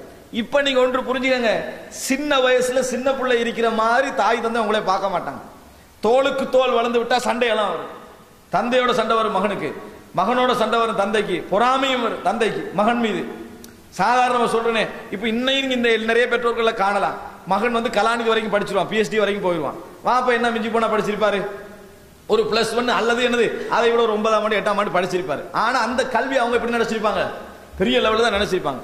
இப்ப மகன் கொஞ்சம் எடுப்பா வந்து ஒரு வாகனத்துல அப்படி இறங்கி கொஞ்சம் எடுப்பா உள்ளுக்கு போனா வாப்பா என்ன சொல்லுவாரு? இவன் கலாநிதி முடிச்சதுக்கு பெருமை அடிக்கிறான். அந்த காலத்து +1 எல்லாம் என்னது, இந்த காலத்து டபுள் PhDக்கு சமன்றுவாரு. யார் இது? பாப்பா தான் சொல்றது. இதுக்கு அர்த்தம் மகனை மட்டம் தட்டுற அர்த்தமா? இல்ல. அவர் வந்து இவன் நடையெல்லாம் என்ன இப்படி இருக்குதுன்னா அவருக்கு ஒரு எரிச்சல் என்ன செய்யும் வரும். அது மகன் காதல கேட்டா மகன் என்ன சொல்லக்கூடாது? ஒரு வாப்பா பொறாம பிடிச்சு விளங்கிட்டானே, நம்மளே புள்ளேன்னு வளர்த்துட்டு என்ன செய்யறான், ஓலவல் இப்படி கொஞ்சம், அதாவது +1 +2 எடுத்துக்கான்னு இப்படிக்கிறான். இப்படி ஒரு தந்தைக்கு இஸ்லாம் என்ன செய்யாது. இதை நீங்க நினைக்கலாம், இதை என்ன செய்ய வேண்டாம், நினைக்க வேண்டாம். உங்கள் தாயும் தந்தையும் எதுவரைக்கும் தாய் தந்தை தன்மையை நீங்க இல்லைன்னு நினைக்க கூடாது. உங்களை பாதுகாக்கும் வரைக்கும், உங்களை நல்லவர் அவர் நினைக்கும் வரைக்கும், உங்களுக்காக அதாவது உங்களுக்காக காட் பண்ணி உங்கள் விமர்சனங்கள் எல்லாம் மூடி கண்டிக்கிறாங்களே, அது வரைக்கும் உங்களோட தாய் தந்தை சகோதரர்கள். இப்படி ஒரு எக்ஸெப்ஷனல் கேஸ், சில விதிவிலக்கானவர்கள் தான் என்ன செய்வாங்க, அந்த இடத்தை விட்டு வெளியே போவார்கள். மற்றபடி எல்லோரும் விமர்சனம் நடக்கும், குறை சொல்லுவாங்க, அதை சொல்லுவாங்க, இது சொல்லுவாங்க. ஆனா மகனுக்கு ஒன்று நடந்தா யார் முன்னுக்கு நிற்பாங்க? அவங்க 2 பேர் தான் என்ன செய்வார்கள், முன்னுக்கு நிற்பார்கள். அன்புள்ள சகோதரர்களே, அதனால இந்த விஷயத்தை நம்ம விளங்கக்கூடாது. தாய் தந்தைட்டு அப்படி வரணும். கொஞ்சம் கூட கொடுக்கிற மகனுக்கு ஒரு மரியாதை, குறைய கொடுக்கிற மகனுக்கு ஒரு மரியாதை, நல்ல ஒரு மருமகனுக்கு, பெரிய குவாலிஃபிகேஷன் இருக்கிற ஒரு மகனுக்கு ஒரு மரியாதை, மற்றவருக்கு இன்னொரு மரியாதை, அழகான மருமகளுக்கு ஒரு மரியாதை, அழகற்ற நோமலா இருக்கக்கூடிய மருமகளுக்கு ஒரு மரியாதை எல்லாம் இருக்கும். ஒவ்வொரு மருமகளும் என்ன சொல்லுவாங்க, நான் அந்த வீட்டில் மருமகளா அமைஞ்சா என்னை நல்லா மதிச்சிருப்பாங்க. இது எல்லா மருமகளும் சொல்லக்கூடிய ஒரு விஷயம். எல்லா மருமகளும் என்ன நினைப்பாங்க, நான் அந்த வீட்டில் மருமகனா இருந்தா என் ப்ரொஃபஸருக்கு நான் எங்கேயோ என்ன செஞ்சிருப்பேன், போயிருப்பேன் நினைப்பாங்க. இது இயற்கை. அன்புள்ள சகோதரர்களே, எனவே இந்த அடிப்படை நீங்கள் புரிந்து கொள்ளுங்கள். இதற்காகவும் அல்ல, அவங்க பெரிய வயதில் உங்களை எப்படி செய்யறாங்க நீங்க பார்க்க கூடாது, ஏற்றத்தாழ்வு காட்டுறான்னு பார்க்க கூடாது. எதற்காக? இதுக்கு அல்ல அதுக்கும் இல்லை. எதற்காக நீங்கள் பெற்றோர்களுக்கு நன்றி செலுத்த வேண்டும்? ஒரே ஒரு துவா, ரப்பனா ரப்பிர்ஹம்ஹுமா கமா ரப்பயானி சகீரா. ரப்பனா ரப்பிர்ஹம்ஹுமா கமா ரப்பயானி சகீரம் வ கபீரா. இப்படி துவான்னு கேட்டுக்கிறீங்க. நான் 2வது சொன்ன மாதிரி துவா, ரப்பனா ரப்பிர்ஹம்ஹுமா கமா ரப்பயானி சகீரன் வ கபீரா. அந்த துவா கேட்டுக்கிறீங்களா? இல்ல. ஏன் வரல தெரியுமா? யா அல்லாஹ், என் பெற்றோர்களுக்கு நீ இரக்கம் காட்டுவாயாக, சிறிய வயதிலே அவர்கள் என்னை எப்படி வளர்த்தார்களோ அதற்காக இரக்கம் காட்டுவாயாக. பெரிய வயதிலும் சிறிய வயதிலும் என்னை எப்படி வளர்த்தார்களோ அதற்காக இரக்கம் காட்டுவாயாக. அந்த துவா சொல்லல எங்களுக்கு. அந்த துவா எது சொல்லுது? சிகர் மட்டும்தான், கிபர் இல்லை. விளங்கிட்டா? சிறிய வயதில் எம்மை கவனித்ததற்காகத்தான் நன்றி செலுத்தல். பெரிய வயது அவங்க உங்களை கவனிச்சாங்கன்னா எக்ஸ்ட்ரா, பெரிய வயதில் உங்களை உபசரிச்சாங்கன்னா அது எக்ஸ்ட்ரா. சிறிய வயதில் கவனிச்சதுக்கு தான் நன்றி செலுத்தல் என்பதை நீங்கள் புரிந்து கொள்ள வேண்டும். ரப்பனா ரப்பிர்ஹம்ஹுமா கமா ரப்பயானி சகீரா. சிறிய வயதில் எல்லா தாயும் தந்தையும் உயிருக்கு உயிரானவர்கள் தான். அதான் புரிஞ்சுக்கணும். அல்லாஹு தஆலா கூட என்னது, நாங்கள் மனிதனுக்கு வசியத்து செய்தோம். எதற்காக வசியத்து செய்தோம்? அதாவது தன் பெற்றோர்களோடு நல்ல முறையில் நடந்து கொள்ளுமாறு. ஹமலத்துஹு உம்முஹு குர்ஹன் வ வலஅத்துஹு குர்ஹா, கஷ்டத்தோடு சுமந்து கஷ்டத்தோடு பெற்றெடுத்தாள். பால் குடியும் சுமத்தலும் என்ன, அதாவது 30 மாதங்கள் என்று அல்லாஹ் தஆலா சொல்லுகிறார். அதனால் அன்புள்ள சகோதரர்களே, சிறிய வயதில் அவர்கள் கஷ்டப்பட்டதற்காகத்தான் இது என்பதை நாம் என்ன செய்ய வேண்டும், புரிந்து கொள்ள வேண்டும். இதை நீங்கள் திறன்பட புரிய வேண்டும் என்றிருந்தால் நான் ஒரு செய்தியை உங்களுக்கு ஒரு படிமுறையாக சொல்லுகிறேன். உலகத்திலே அன்புள்ள சகோதரர்களே, பாசம், அன்பு, நேசம், உறவு இது இருக்கிறதே, எல்லா மனிதருக்கு அல்லாஹ் தஆலா வைத்திருக்கக்கூடிய மிகப்பெரிய ஒரு அருள். ஆனால் காட்டுவதற்கு எல்லா நாளும் சந்தர்ப்பம் கிடைக்காது. நீங்க ஒரு நண்பரோடு இருக்கிறீங்க, நண்பனை நேசிக்கிறீர்கள், அந்த நட்பை காட்டுவதற்கு எல்லா நாளும் சந்தர்ப்பம் இருக்காது. மனதளவில் அது 100ஆக இருக்கும், காட்டுவதற்கு வழிகள் 20ஆக இருக்கும். மனதளவில் 100ஆக இருக்கும். இப்போ உங்கள் மனைவி உங்கள் சொந்த நாட்டில் இருக்கிறாங்கன்னு வைங்களேன், உங்களுக்கு மனைவி மீது 100 மீது அன்பு இருக்கும், காட்டுவதற்கான வழி 100 மீது இருக்குதா? இல்லை. அதான் இயல்பு. ஆனா அன்பு அதுக்காக இல்லைன்னு அர்த்தம் அல்ல. ஆனால் பொதுவாக மற்ற தரப்பு எப்படி புரிஞ்சு கொள்ளும்? அந்த அன்பு காட்டப்படாத சந்தர்ப்பங்களை வச்சு மற்ற தரப்பு எப்படி புரியும்? அன்பு இல்லை என்று புரியும். ஆனா உங்களோட உள்ளத்துல என்ன செய்யும்? அன்பு 100க்கு 100% இருக்கும். இல்லை என்று புரியுற நேரத்தில் நீங்க எப்படி அங்கலாய்க்கிறீங்க? நான் உன்னை எவ்வளவு அன்பு வச்சுக்கிறேன் தெரியுமான்னு சொல்வதற்கு எவ்வளவு துடிக்கிறீங்க? அன்புள்ள சகோதரர்கள், இதேதான் உங்கள் பெற்றோர்கள் துடித்துக் கொண்டிருக்கிறார்கள். எப்படி தெரியுமா? அதை புரிந்து கொள்ளுங்கள் சகோதரர்களே. அதாவது சிறிய வயதை பொறுத்தவரையில் உதாரணமாக ஒரு தாய் தனது 17, 18, 19 வயதிலே அந்த கலப்பு விந்தை குழந்தையாக என்ன செய்றாள்? வயிற்றில சுமக்கிறான்.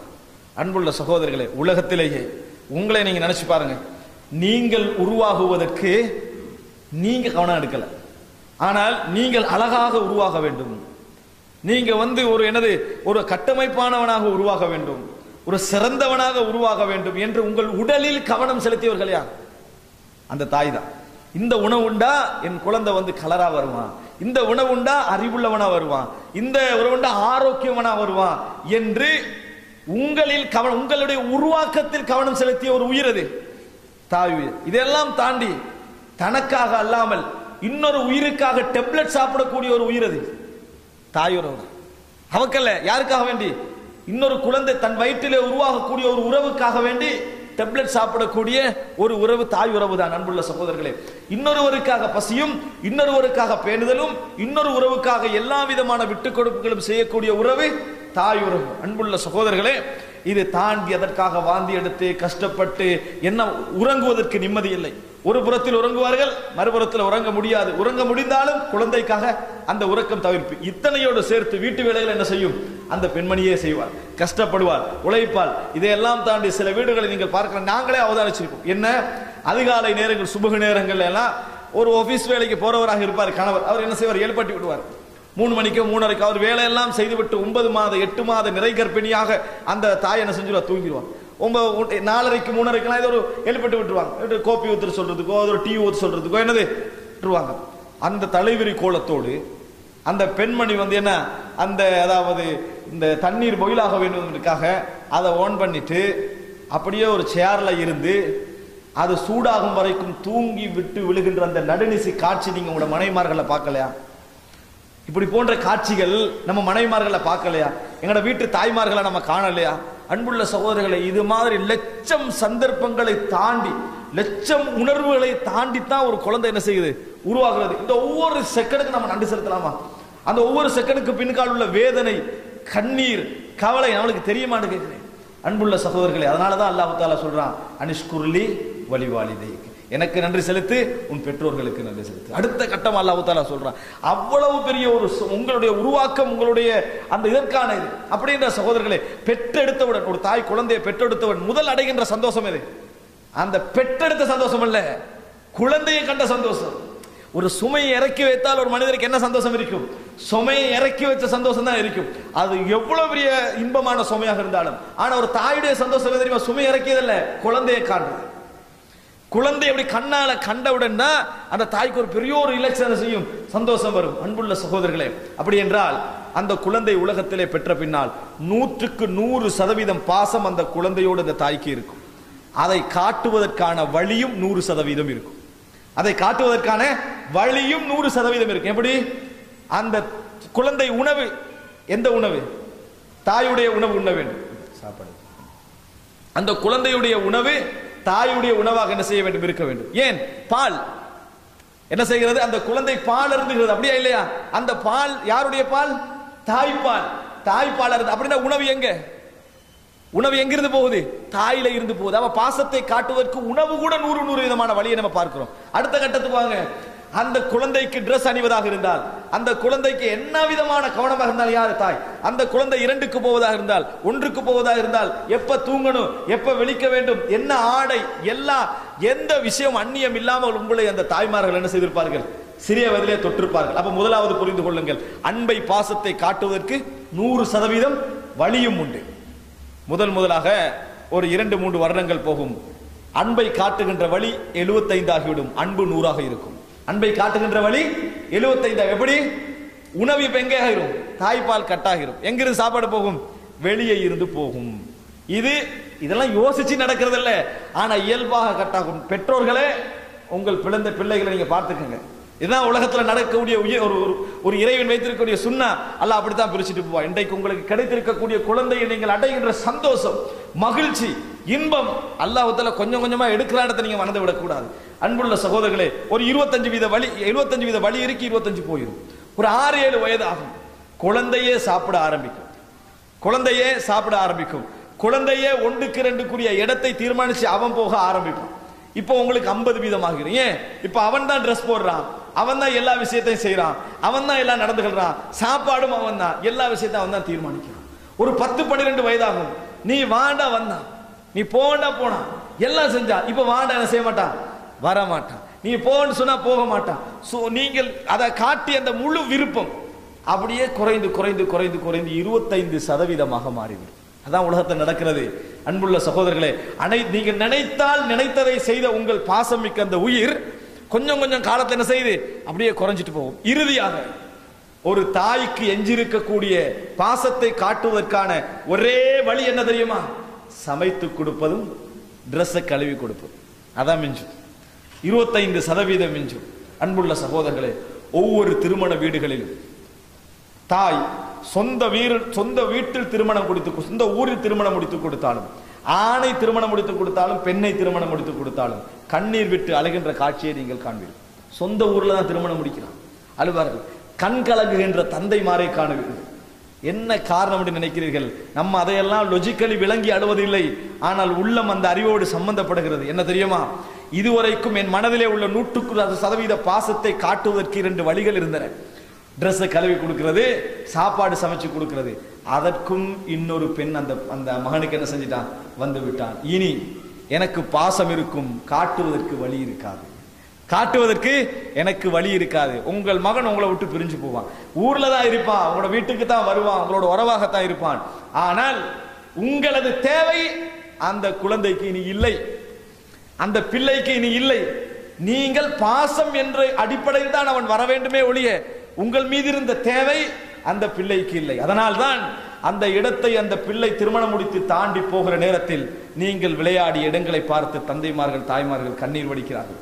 உங்களை உரிமையோடு அணைத்த இடங்கள், உரிமையோடு அடித்த இடங்கள், நீங்கள் வாங்கி கேட்கிற நேரத்தில் அதட்டி வாங்கி தர முடியாது என்று நீங்கள் சொல்லி அவனது பாசத்தை நிரூபித்த இடங்கள், உங்களை தாளாட்டிய இடங்கள், எல்லாவற்றையும் பார்த்து கொண்டு தந்தையும் தாயும் முகத்தை பார்த்து கண்ணீர் வடிக்கின்ற தனிமை இருக்கிறதே.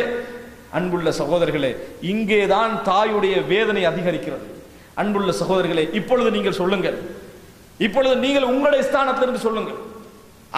இந்த மாதிரி பிரிந்த பின்னால் உங்களுக்கு 3000 மாதம் அனுப்புவதால் உங்கள் உள்ள மாறுதல் அடையுமா? உங்களுக்கு மெடிக்கல் செலவை தருவதனால் உங்கள் உள்ள மாறுதல் அடையுமா?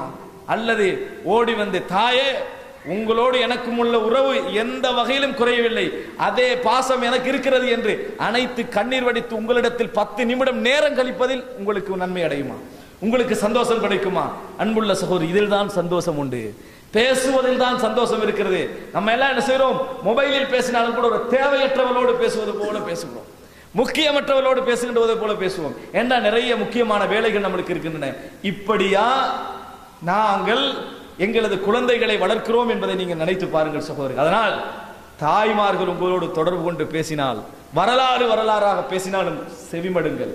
அன்புள்ள சகோதரர்களே, அதில் தான் அவர்களது சந்தோஷம் உண்டு, அதில் தான் அவர்களது அன்பு உண்டு. உங்களை விமர்சிக்கிறார்களா?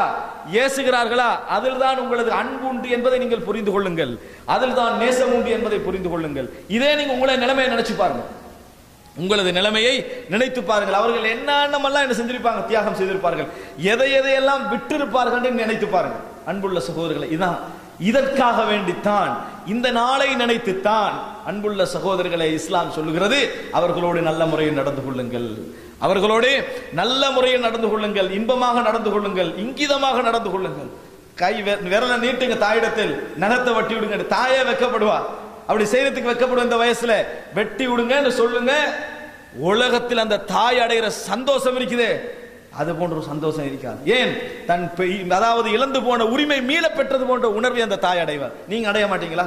உங்களோட பிள்ளை வந்து உங்களுக்கு அந்த மரியாதை இருந்தால் நீங்க அடைய மாட்டீங்களா? அதே மரியாதை தான். அப்படி ஒரு சந்தோஷத்தை அடைவார் சகோதரர்களே.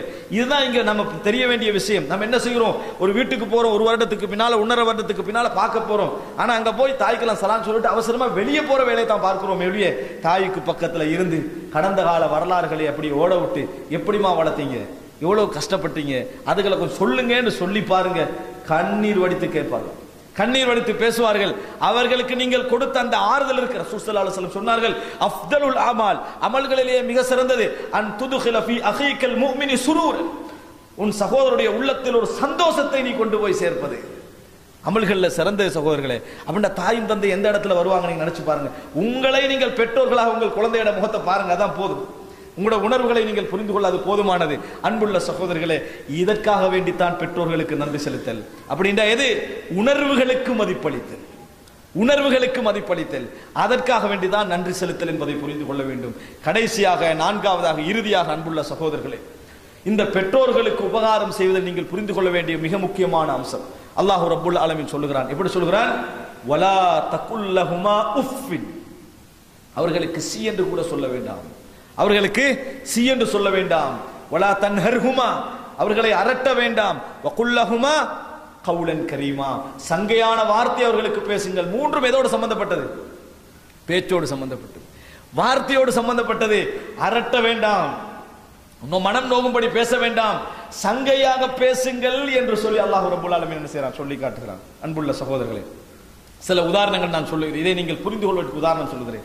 வாழ்க்கையில நீங்க நிறைய அனுபவிச்சிருக்கீங்க, நீங்க எல்லாம் மார்க்கம் படித்திருக்கிறீர்கள். அப்படி என்றால் பெற்றோரோடு நல்ல முறையில் நடந்து கொள்வீர்கள். ஆனால் சில மனவேதனைகளை வாழ்க்கையில் சந்திப்பீர்கள், அவர்களிடமிருந்து சில நோவினைகளை சந்திப்பீர்கள். அந்த இடங்களில் தான் இந்த வசனம் உங்களுக்கு வேலை செய்ய வேண்டும். இந்த இடங்களில் தான், உதாரணமாக வளமையாக ஒவ்வொரு வீடுகளில் நடக்கக்கூடிய சம்பவங்கள் ஒன்றுதான். இருவர் அந்த குடும்பத்தில் உழைக்கின்றவர்களாக இருப்பார்கள். அதில் ஒரு மகன் ஒரு 10,000 உழைப்பான், இன்னொரு மகன் 1,00,000 உழைப்பான். ஆனால் 1,00,000 உழைத்தவனை விட 10,000 உழைக்கிறவன் உள்ள கவனம் கூடுதலாக இருக்கும். அவன் ஒரு நாள்ல நினைப்பான், இந்த தடவை முழு சம்பளத்தையும் கொண்டு போய் 10,000 கொண்டு போய் என் தந்தையிட்ட கொடுத்துடணும், என் தாயிடத்துல கொடுத்துருன்னு நினைப்பான். ஆனா 1,00,000 சம்பாதிக்கிறோம், 50,000 ஈஸியா என்ன செய்வான், கொடுத்துட்டு போயிடுவான். 50,000 ஈஸியா கொடுப்பான். தந்தை என்ன செய்வார், அவருடைய வயது, அவருடைய எல்லை, ஆசையா வாங்குவார். தாய் என்ன செய்வா, ஆசையா வாங்குவான். இப்ப இந்த நாள் தன் மனைவியை பகச்சி, தன் உறவுகள்லாம் பகச்சிக்கின்ற தன் தாயை கவனிக்கணும் என்று சொல்லி அந்த உழைப்பை, அந்த வியர்வை வடிகின்ற உழைப்பை எல்லாம் எடுத்துக்கண்டு எங்க போவான், தாயிட்ட கொடுக்கறது போவான். இந்த தடவை உங்களுக்கு வாப்பா என்று சொல்லி என்ன செய்வான், முழு 10,000 கொடுப்பான். இவன் பெரிய ஒரு ரிசல்ட்டை எதிர்பார்ப்பான். பாப்பா எடுத்துட்டு 10,000 தானே அந்த தடவை அப்படி என்று கேட்பார். மகன் பாரு 50,000 கொண்டு வந்தார் என்று சொன்ன உடனே உங்களுக்கு எப்படி இருக்கு, உள்ளம் அப்படியே கிழிந்து கொண்டு போகும், வேதனை உச்சகட்டமா வரும். என்னடா இப்படி பேசுறாங்கன்னு சொல்லி, வஹ்ஃபித் லஹுமா ஜனாஹ துல்லி மினர் ரஹ்மா, கருணை என்ற இறக்கையை தாழ்த்தி கொடுப்பீராக. அவர்களுக்கு என்ன சொல்ல வேண்டாம், வலா தகுல்லஹுமா உஃபின், சி என்று சொல்ல வேண்டாம். என்ன சொல்லுங்க, ஆத்திரத்தை அடக்குங்கள், அடக்கி சொல்லுங்க நல்ல வார்த்தை. என்ன வாப்பா, நான் 10,000 அல்ல, உங்களுக்கு 1,00,000 தந்தாலும் என்ன செய்யாது, அதுக்கு இது ஈடாகாது. நான் இன்ஷா அல்லாஹ் இதை மாதிரி நான் என்ன செய்யறேன், தர முயற்சிக்கிறேன் ஒரு வசனம் சொல்லுங்கள். அதெல்லாம் தேவையில்ல, நீ இவ்வளவு தந்ததே என்னது போதும், அல்லாஹ் உனக்கு பரக்கத் செய்யட்டும் என்று தான் பெற்றோர்கள் சொல்வார்கள். அன்புள்ள சகோதரர், அப்படித்தான் அவர்கள் என்ன செய்வார்கள், சொல்வார்கள் என்பதை புரிந்து கொள்ள வேண்டும். நீ காட்டுகின்ற அந்த பணிவு மிக முக்கியம் சகோதரர்கள். ஆத்திரத்தை அடக்கிப்படாது, ஒன் வேட்ல என்ன செய்யக்கூடாது, உணர்வுகளை எல்லாம் கிழித்து போவது போல என்ன செய்யக்கூடாது, பேசக்கூடாது. இன்னொரு செய்தி பாருங்க, சில வீட்டுகளை நீங்க பார்க்கலாம், என்ன சில தாய்மார் ஒரு 6-7 மகள்மார் இருப்பாங்க, இருந்தும் கூட என்ன செய்வாங்க, அதாவது ஒரு மகளிடத்திலேயே தாயை கொண்டு போய் விட்டுருவாங்க, தந்தையை கொண்டு போய் விட்டுருவாங்க. அவளே கஷ்டப்படுவாள், 6-7 பிள்ளைகளோடு கஷ்டப்பட்டு இப்படியே நடக்கும். கணவன் என்ன செய்வான், அடிக்கடி சஞ்சலப்படுவான். என்ன இங்கே வைக்கிற எத்தனை பிள்ளைகள் இருக்குது, அங்கெல்லாம் பார்க்கலாம் தானே, நான் தானே பார்க்கணும் என்றெல்லாம் படுவான். அதையெல்லாம் தாண்டி என் தாயை நான் பார்க்கணும், என் தந்தையை நான் பார்க்கணும் என்று சொல்லி என்ன செய்வாங்க, கஷ்டப்பட்டு பார்ப்பார்கள். அப்படி இருக்கிற நேரத்தில் எப்பையும் கவனிக்கப்படுகின்றவர்களுடைய உணர்வு குறைவாகத்தான் இருக்கு. நம்மளே சரியா கவனிக்கல என்றுதான் எல்லாரும் நினைப்பாங்க. நாம நினைப்போம் அப்படித்தான். அப்ப தூரத்துல இருந்து யாராவது அவரை பார்க்கறதுக்கு விசிட் பண்றதுக்கு அன்றைக்கு வந்துருவாங்க. வார நேரத்தில் பாப்பா அல்லது சொந்தக்கார சாச்சா எப்படி இருக்கிறீங்க, நல்லா இருக்கிறீங்களா என்று கேட்டால் அவங்களோட பதில் எப்படி இருக்கும்? பொதுவா என்ன சொல்லுவாங்க? எங்க அவளுக்கு கவனிக்கவா இயலும், அவள் படுற கஷ்டம், அவளோட உழைப்பால் அவள் கொஞ்சம் தான் கவனிக்கிறாள், ஏதோ நான் சமாளிச்சுட்டு போறேன் என்று சொல்லுவாரு. உங்களோட காதல் எப்படி இருக்கும்? அப்படி ஈயத்தை கரைச்சி ஊத்துற மாதிரி இருக்கு.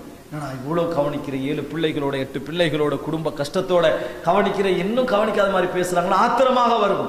வக்ஃபித் லஹுமா ஜனாஹதுல் துல்லன என்ன, கீழே போறது, கேவலப்படுறது, தாழ்றது.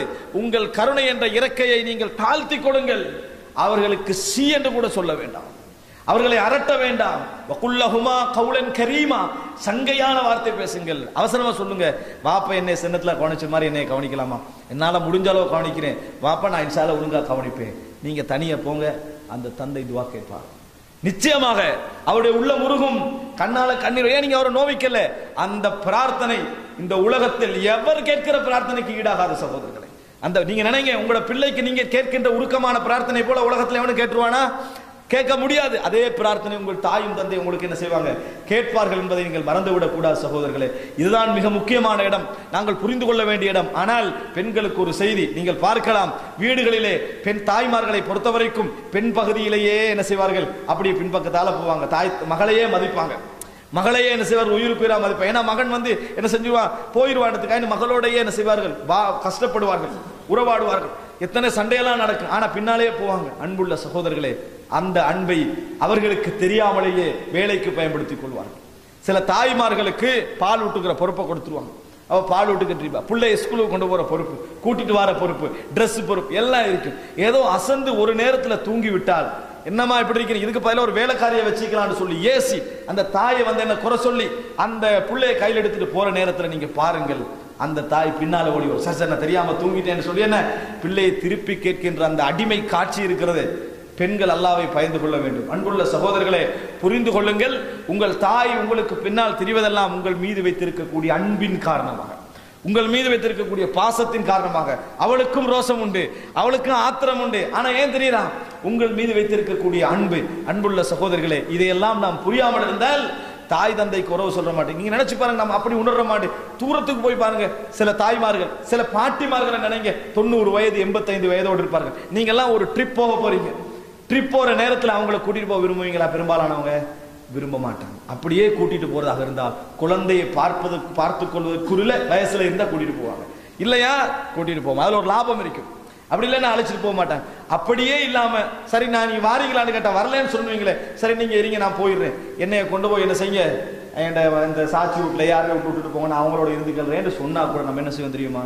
3 வீலருக்கு சல்லையை கொடுத்தீங்க, இதுல போங்கன்னு சொல்லிட்டு நாங்க போயிடுவோம். அன்புள்ள சகோதரர், அவ ஏறி போய் அந்த உறவோடு இருந்து ஒருவருக்கொருவர் முகம் பார்த்து தங்களது பழைய கால வேதனைகளை நினைத்து கண்ணீர் வடிக்கின்ற அந்த உணர்வுகள் இருக்கிறதே, எவ்வளவு நன்மை செஞ்சாலும் ஈடாகாத சகோதரர்கள், எவ்வளவு நன்மை செஞ்சாலும் ஈடாக. உணர்வுகள் மிக முக்கியம். உணர்வுகள்.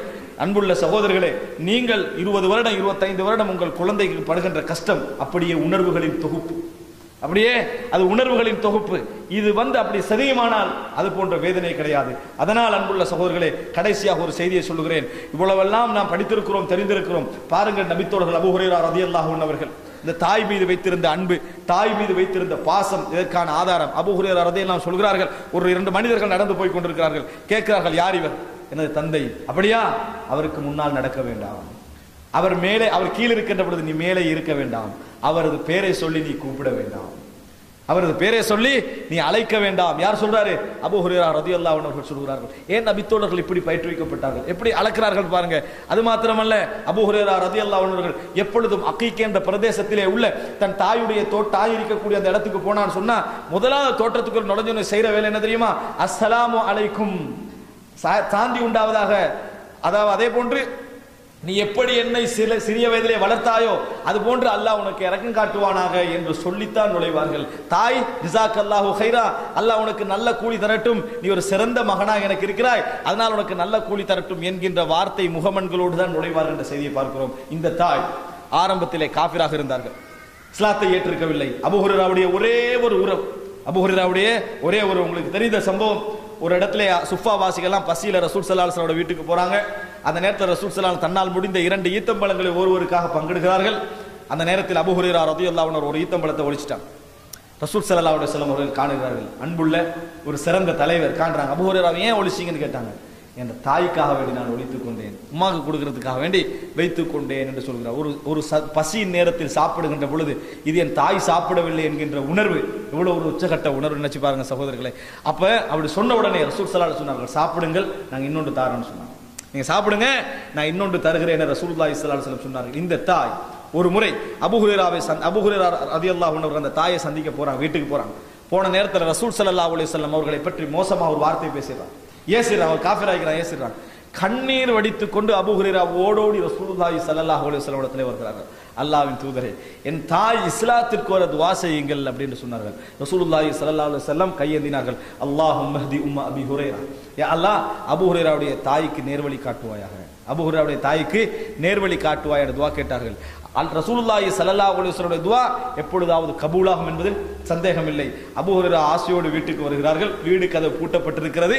தட்டுகிறார்கள். தாய் சொல்லுகிறார், கொஞ்சம் நில்லுங்க, மஹ்லன் யா அபா ஹுரைரா, கொஞ்சம் நில்லுங்க என்று சொல்றாங்க. கொஞ்ச நேரத்துக்கு பின்னால் தாய் கதவை திறந்தார். தண்ணீர் வடிந்து கொண்டிருந்தது. புதுவெடுத்து கொண்டு வந்திருந்தார். அபூ ஹுரைரா ரலியல்லாஹு அன்ஹு கண்டவுடன் சொன்னார்கள், அஷ்ஹது அல்லா இலாஹ இல்லல்லாஹ் வ அஷ்ஹது அன்ன முஹம்மதன் அப்துஹு வ ரசூலுஹு என்று கலிமா மொழிந்தார்கள். இந்த வார்த்தையை கேட்டு சந்தோஷமடைந்த அபூ ஹுரைரா ரலியல்லாஹு அன்ஹு ஓடோடி ரசூலுல்லாஹி ஸல்லல்லாஹு அலைஹி வஸல்லம் இடத்திலே போகிறார்கள். போய் சொல்லுகிறார்கள், அல்லாஹ்வின் தூதரே, இந்த செய்தியை யாரெல்லாம் கேட்கிறார்களோ அவர்கள் எல்லோரும் என்னை விரும்ப துஆ செய்யுங்கள் அப்படி என்று சொன்னார்கள். அன்புள்ள சகோதரர்களே, ரசூல் ஸல்லல்லாஹு அலைஹி வஸல்லம் கையேந்தினார்கள்.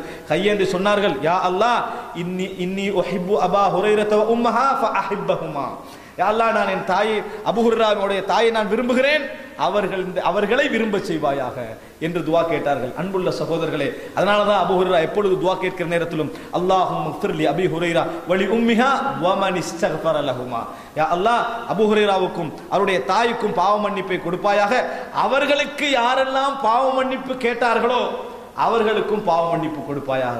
இந்த செய்தியை சொல்லிவிட்டு தாபீன்களில் ஒருவரான முஹம்மது இப்னு சீரின் அல்லது பின்னால் வந்த அறிஞர் சுஃபியான் இப்னு உயைனா நான் நினைக்கிறேன், இருவரில் ஒருவர் சொல்கிறார்கள், நாங்கள் அபூ ஹுரைராவுக்கும் அவருடைய தாய்க்கும் பாவ மன்னிப்பு கேட்போம், காரணம் அபூ ஹுரைராவுடைய துஆ எங்களுக்கு என்ன செய்யும், கிடைக்கும் என்று சொல்கிறார்கள். அன்புள்ள சகோதரர்களே, ஆக நான் இந்த செய்திகளையும் சொல்கிறேன் என்றால், இன்றெல்லாம் நீங்கள் முதியோர் இல்லைங்க என்று அதிகரித்து போயிருக்கின்றன. அண்மையில் ஒரு முக்கியமான நடந்த ஒரு சம்பவம், ஒருவர் கடலோரத்துக்கு போகிறார், தன் ஃபேமிலியோடு கடலோரத்துக்கு போயிருக்கிறார். அங்க வந்து ஒரு வயது போன ஒரு பெண்மணி ஒரு ஓரத்துல இருந்துட்டு இருக்கிறாங்க. அப்படி பார்த்துக்கண்டு பெருசா நடக்கலாம் இயலாது. இவர் போய் என்னன்னு விசாரிக்கிறார்கள். இல்ல மகன் நிக்க சொன்னாரு, அது வரைக்கும் நான் வெயிட் பண்ணிக்கிட்டு இருக்கிறேன் அப்படியான இவருக்கு சந்தேகமா இருந்தது. ஒரு ஓரமாகிட்டார். உண்மையாக நடந்த சம்பவம். ஓரமாகிட்டார். 1 மணி நேரம் 1.5 மணி நேரம் கழிச்சு பார்க்கிறார், அங்கதான் இருக்கிறார். அதனால அவர் எழுப்பி போய் என்ன இப்படி இவ்வளவு நேரம் வெயிட் பண்றீங்கன்றாங்க. மகன் வெயிட் பண்ண சொன்னா அதை நான் வெயிட் பண்றேன். பக்கத்துல பார்த்தா ஒரு கடிதம் இருக்கு, தாய்க்கு பக்கத்துல ஒரு கடிதம். இது என்ன கடிதம், யாராவது வந்தா கொடுங்கன்னு சொன்னாங்க, இதை எடுத்து கொடுங்கன்னு சொன்னாங்க. இந்த கடிதத்தை எடுத்து பார்த்தா, இது எனது தாய், என்னை வந்து வீட்டில் வச்சு எனக்கு கவனிக்கலாம், யாராவது இவரை முதியோர் இல்லத்துக்கு சேர்க்க முடியும்னா சேர்த்து விடுங்கள் என்ற கடிதத்தில் இருந்தது. அன்புள்ள சகோதரர்களே, ஒரு இஸ்லாமிய அதாவது நாட்டிலே நாம் இருந்து கொண்டிருக்கிறோம், இஸ்லாமிய சூழலில் இருந்து கொண்டிருக்கிறோம். இந்த அரபு பகுதியில் எப்படி ஒரு சம்பவம் என்றால் எவ்வளவு ஒரு வேதனையாக இருக்கிற சகோதரர்களே. யாராவது முதியோர் இல்லத்துக்கு என்ன செய்ய கொண்டு போங்க. இன்னொரு சம்பவம், ஒரு தாயை அழைத்து செல்கிறார்கள், வாங்க ஹாஸ்பிட்டலுக்கு கூட்டிட்டு போறோம்னு அழைத்து செல்றாங்க. அழைத்து சென்று எங்க கூட்டிட்டு போறோம்னு கேட்கிறாங்க. ஹாஸ்பிட்டலுக்கு கூட்டிட்டு போறோம்னு அழைச்சிட்டு போயிட்டாங்க. கொஞ்ச நேரத்துக்கு போற இல்லத்துல கொண்டு போய் விடுகிறார்கள். விட்டா அந்த இடத்துல விட்டுட்டு எல்லாம் ஒப்படைச்சிட்டு போயிட்டாங்க. அன்புள்ள சகோதரன், தாய் 1 மாத காலமாக கண்ணீர்ல கழிக்கிறான். என்ன இடம் இது, முதியோர் இல்லம். அன்புள்ள சகோதரர்களை, 1 மாத காலத்துக்கு பின்னால வந்து விசிட் பண்ணி பணத்தை கொடுத்துட்டு என்ன செய்யறாங்க, போறாங்க. இதா சகோதரர்களே, அன்புள்ள சகோதரர்களே, நரகம் நிச்சயமாக அவர்களை சும்மா விடாது. ஒன்றை புரிந்து கொள்ள வேண்டும், அந்த தாய் ரசூலுல்லாஹி, அந்த தாயும் தந்தையும் ரசூலுல்லாஹி ஸல்லல்லாஹு அலைஹி வஸல்லம் அவர்கள் சொன்னது போன்று இன்னஹு அவ்ஸது அப்வாபில் ஜன்னah, சொர்க்கத்தின் வாசல்களில் நடுவாசல் உங்கள் பெற்றோர்கள் தான் சொன்னாங்க ரசூல் ஸல்லல்லாஹு அலைஹி வஸல்லம். எப்படி சொர்க்கத்தின் வாசல்களில் நடுவாசல் உங்கள் பெற்றோர்கள் தான் என ரசூலுல்லாஹி ஸல்லல்லாஹு அலைஹி வஸல்லம் சொன்னார்கள். அல்லாஹ் ரப்புல் ஆலமீன் சிறந்த முறையில் எங்கள் பெற்றோர்களுடைய உறவை விளங்கு, அவர்கள் உயிர் வாழ்ந்து கொண்டிருக்கிறார்களாக இருந்தால் அவர்களுக்கு நாங்கள் உபகாரம் செய்யக்கூடிய மக்களாகவும் சிறந்த பிள்ளைகளாகவும், என்ன அவர்கள் தவறு செய்தாலும் மன்னிக்க கூடியவர்களாகவும், அல்லது நம்மளால மன்னிக்கவே முடியாத ஒரு லெவல்ல உள்ள அந்த விதிவிலக்கானவர்களாக இருந்தால் எம்மால் இயன்ற முயற்சி எடுத்து அவர்களை சீர்படுத்தக்கூடிய பிள்ளைகளாகவும் அல்லாஹ் ரப்புல் ஆலமீன் என்னையும் உங்களையும் ஆக்கியர் புரிவானாக. ஹாதா மா இந்தி வல்ல இல்மு இந்தல்லாஹ் வ அகூலு கௌலி ஹாதா வ அஸ்தக்ஃபிருல்லாஹ லி வ லக்கும். அஸ்ஸலாமு அலைக்கும் வ ரஹ்மத்துல்லாஹி வ பரகாத்துஹு.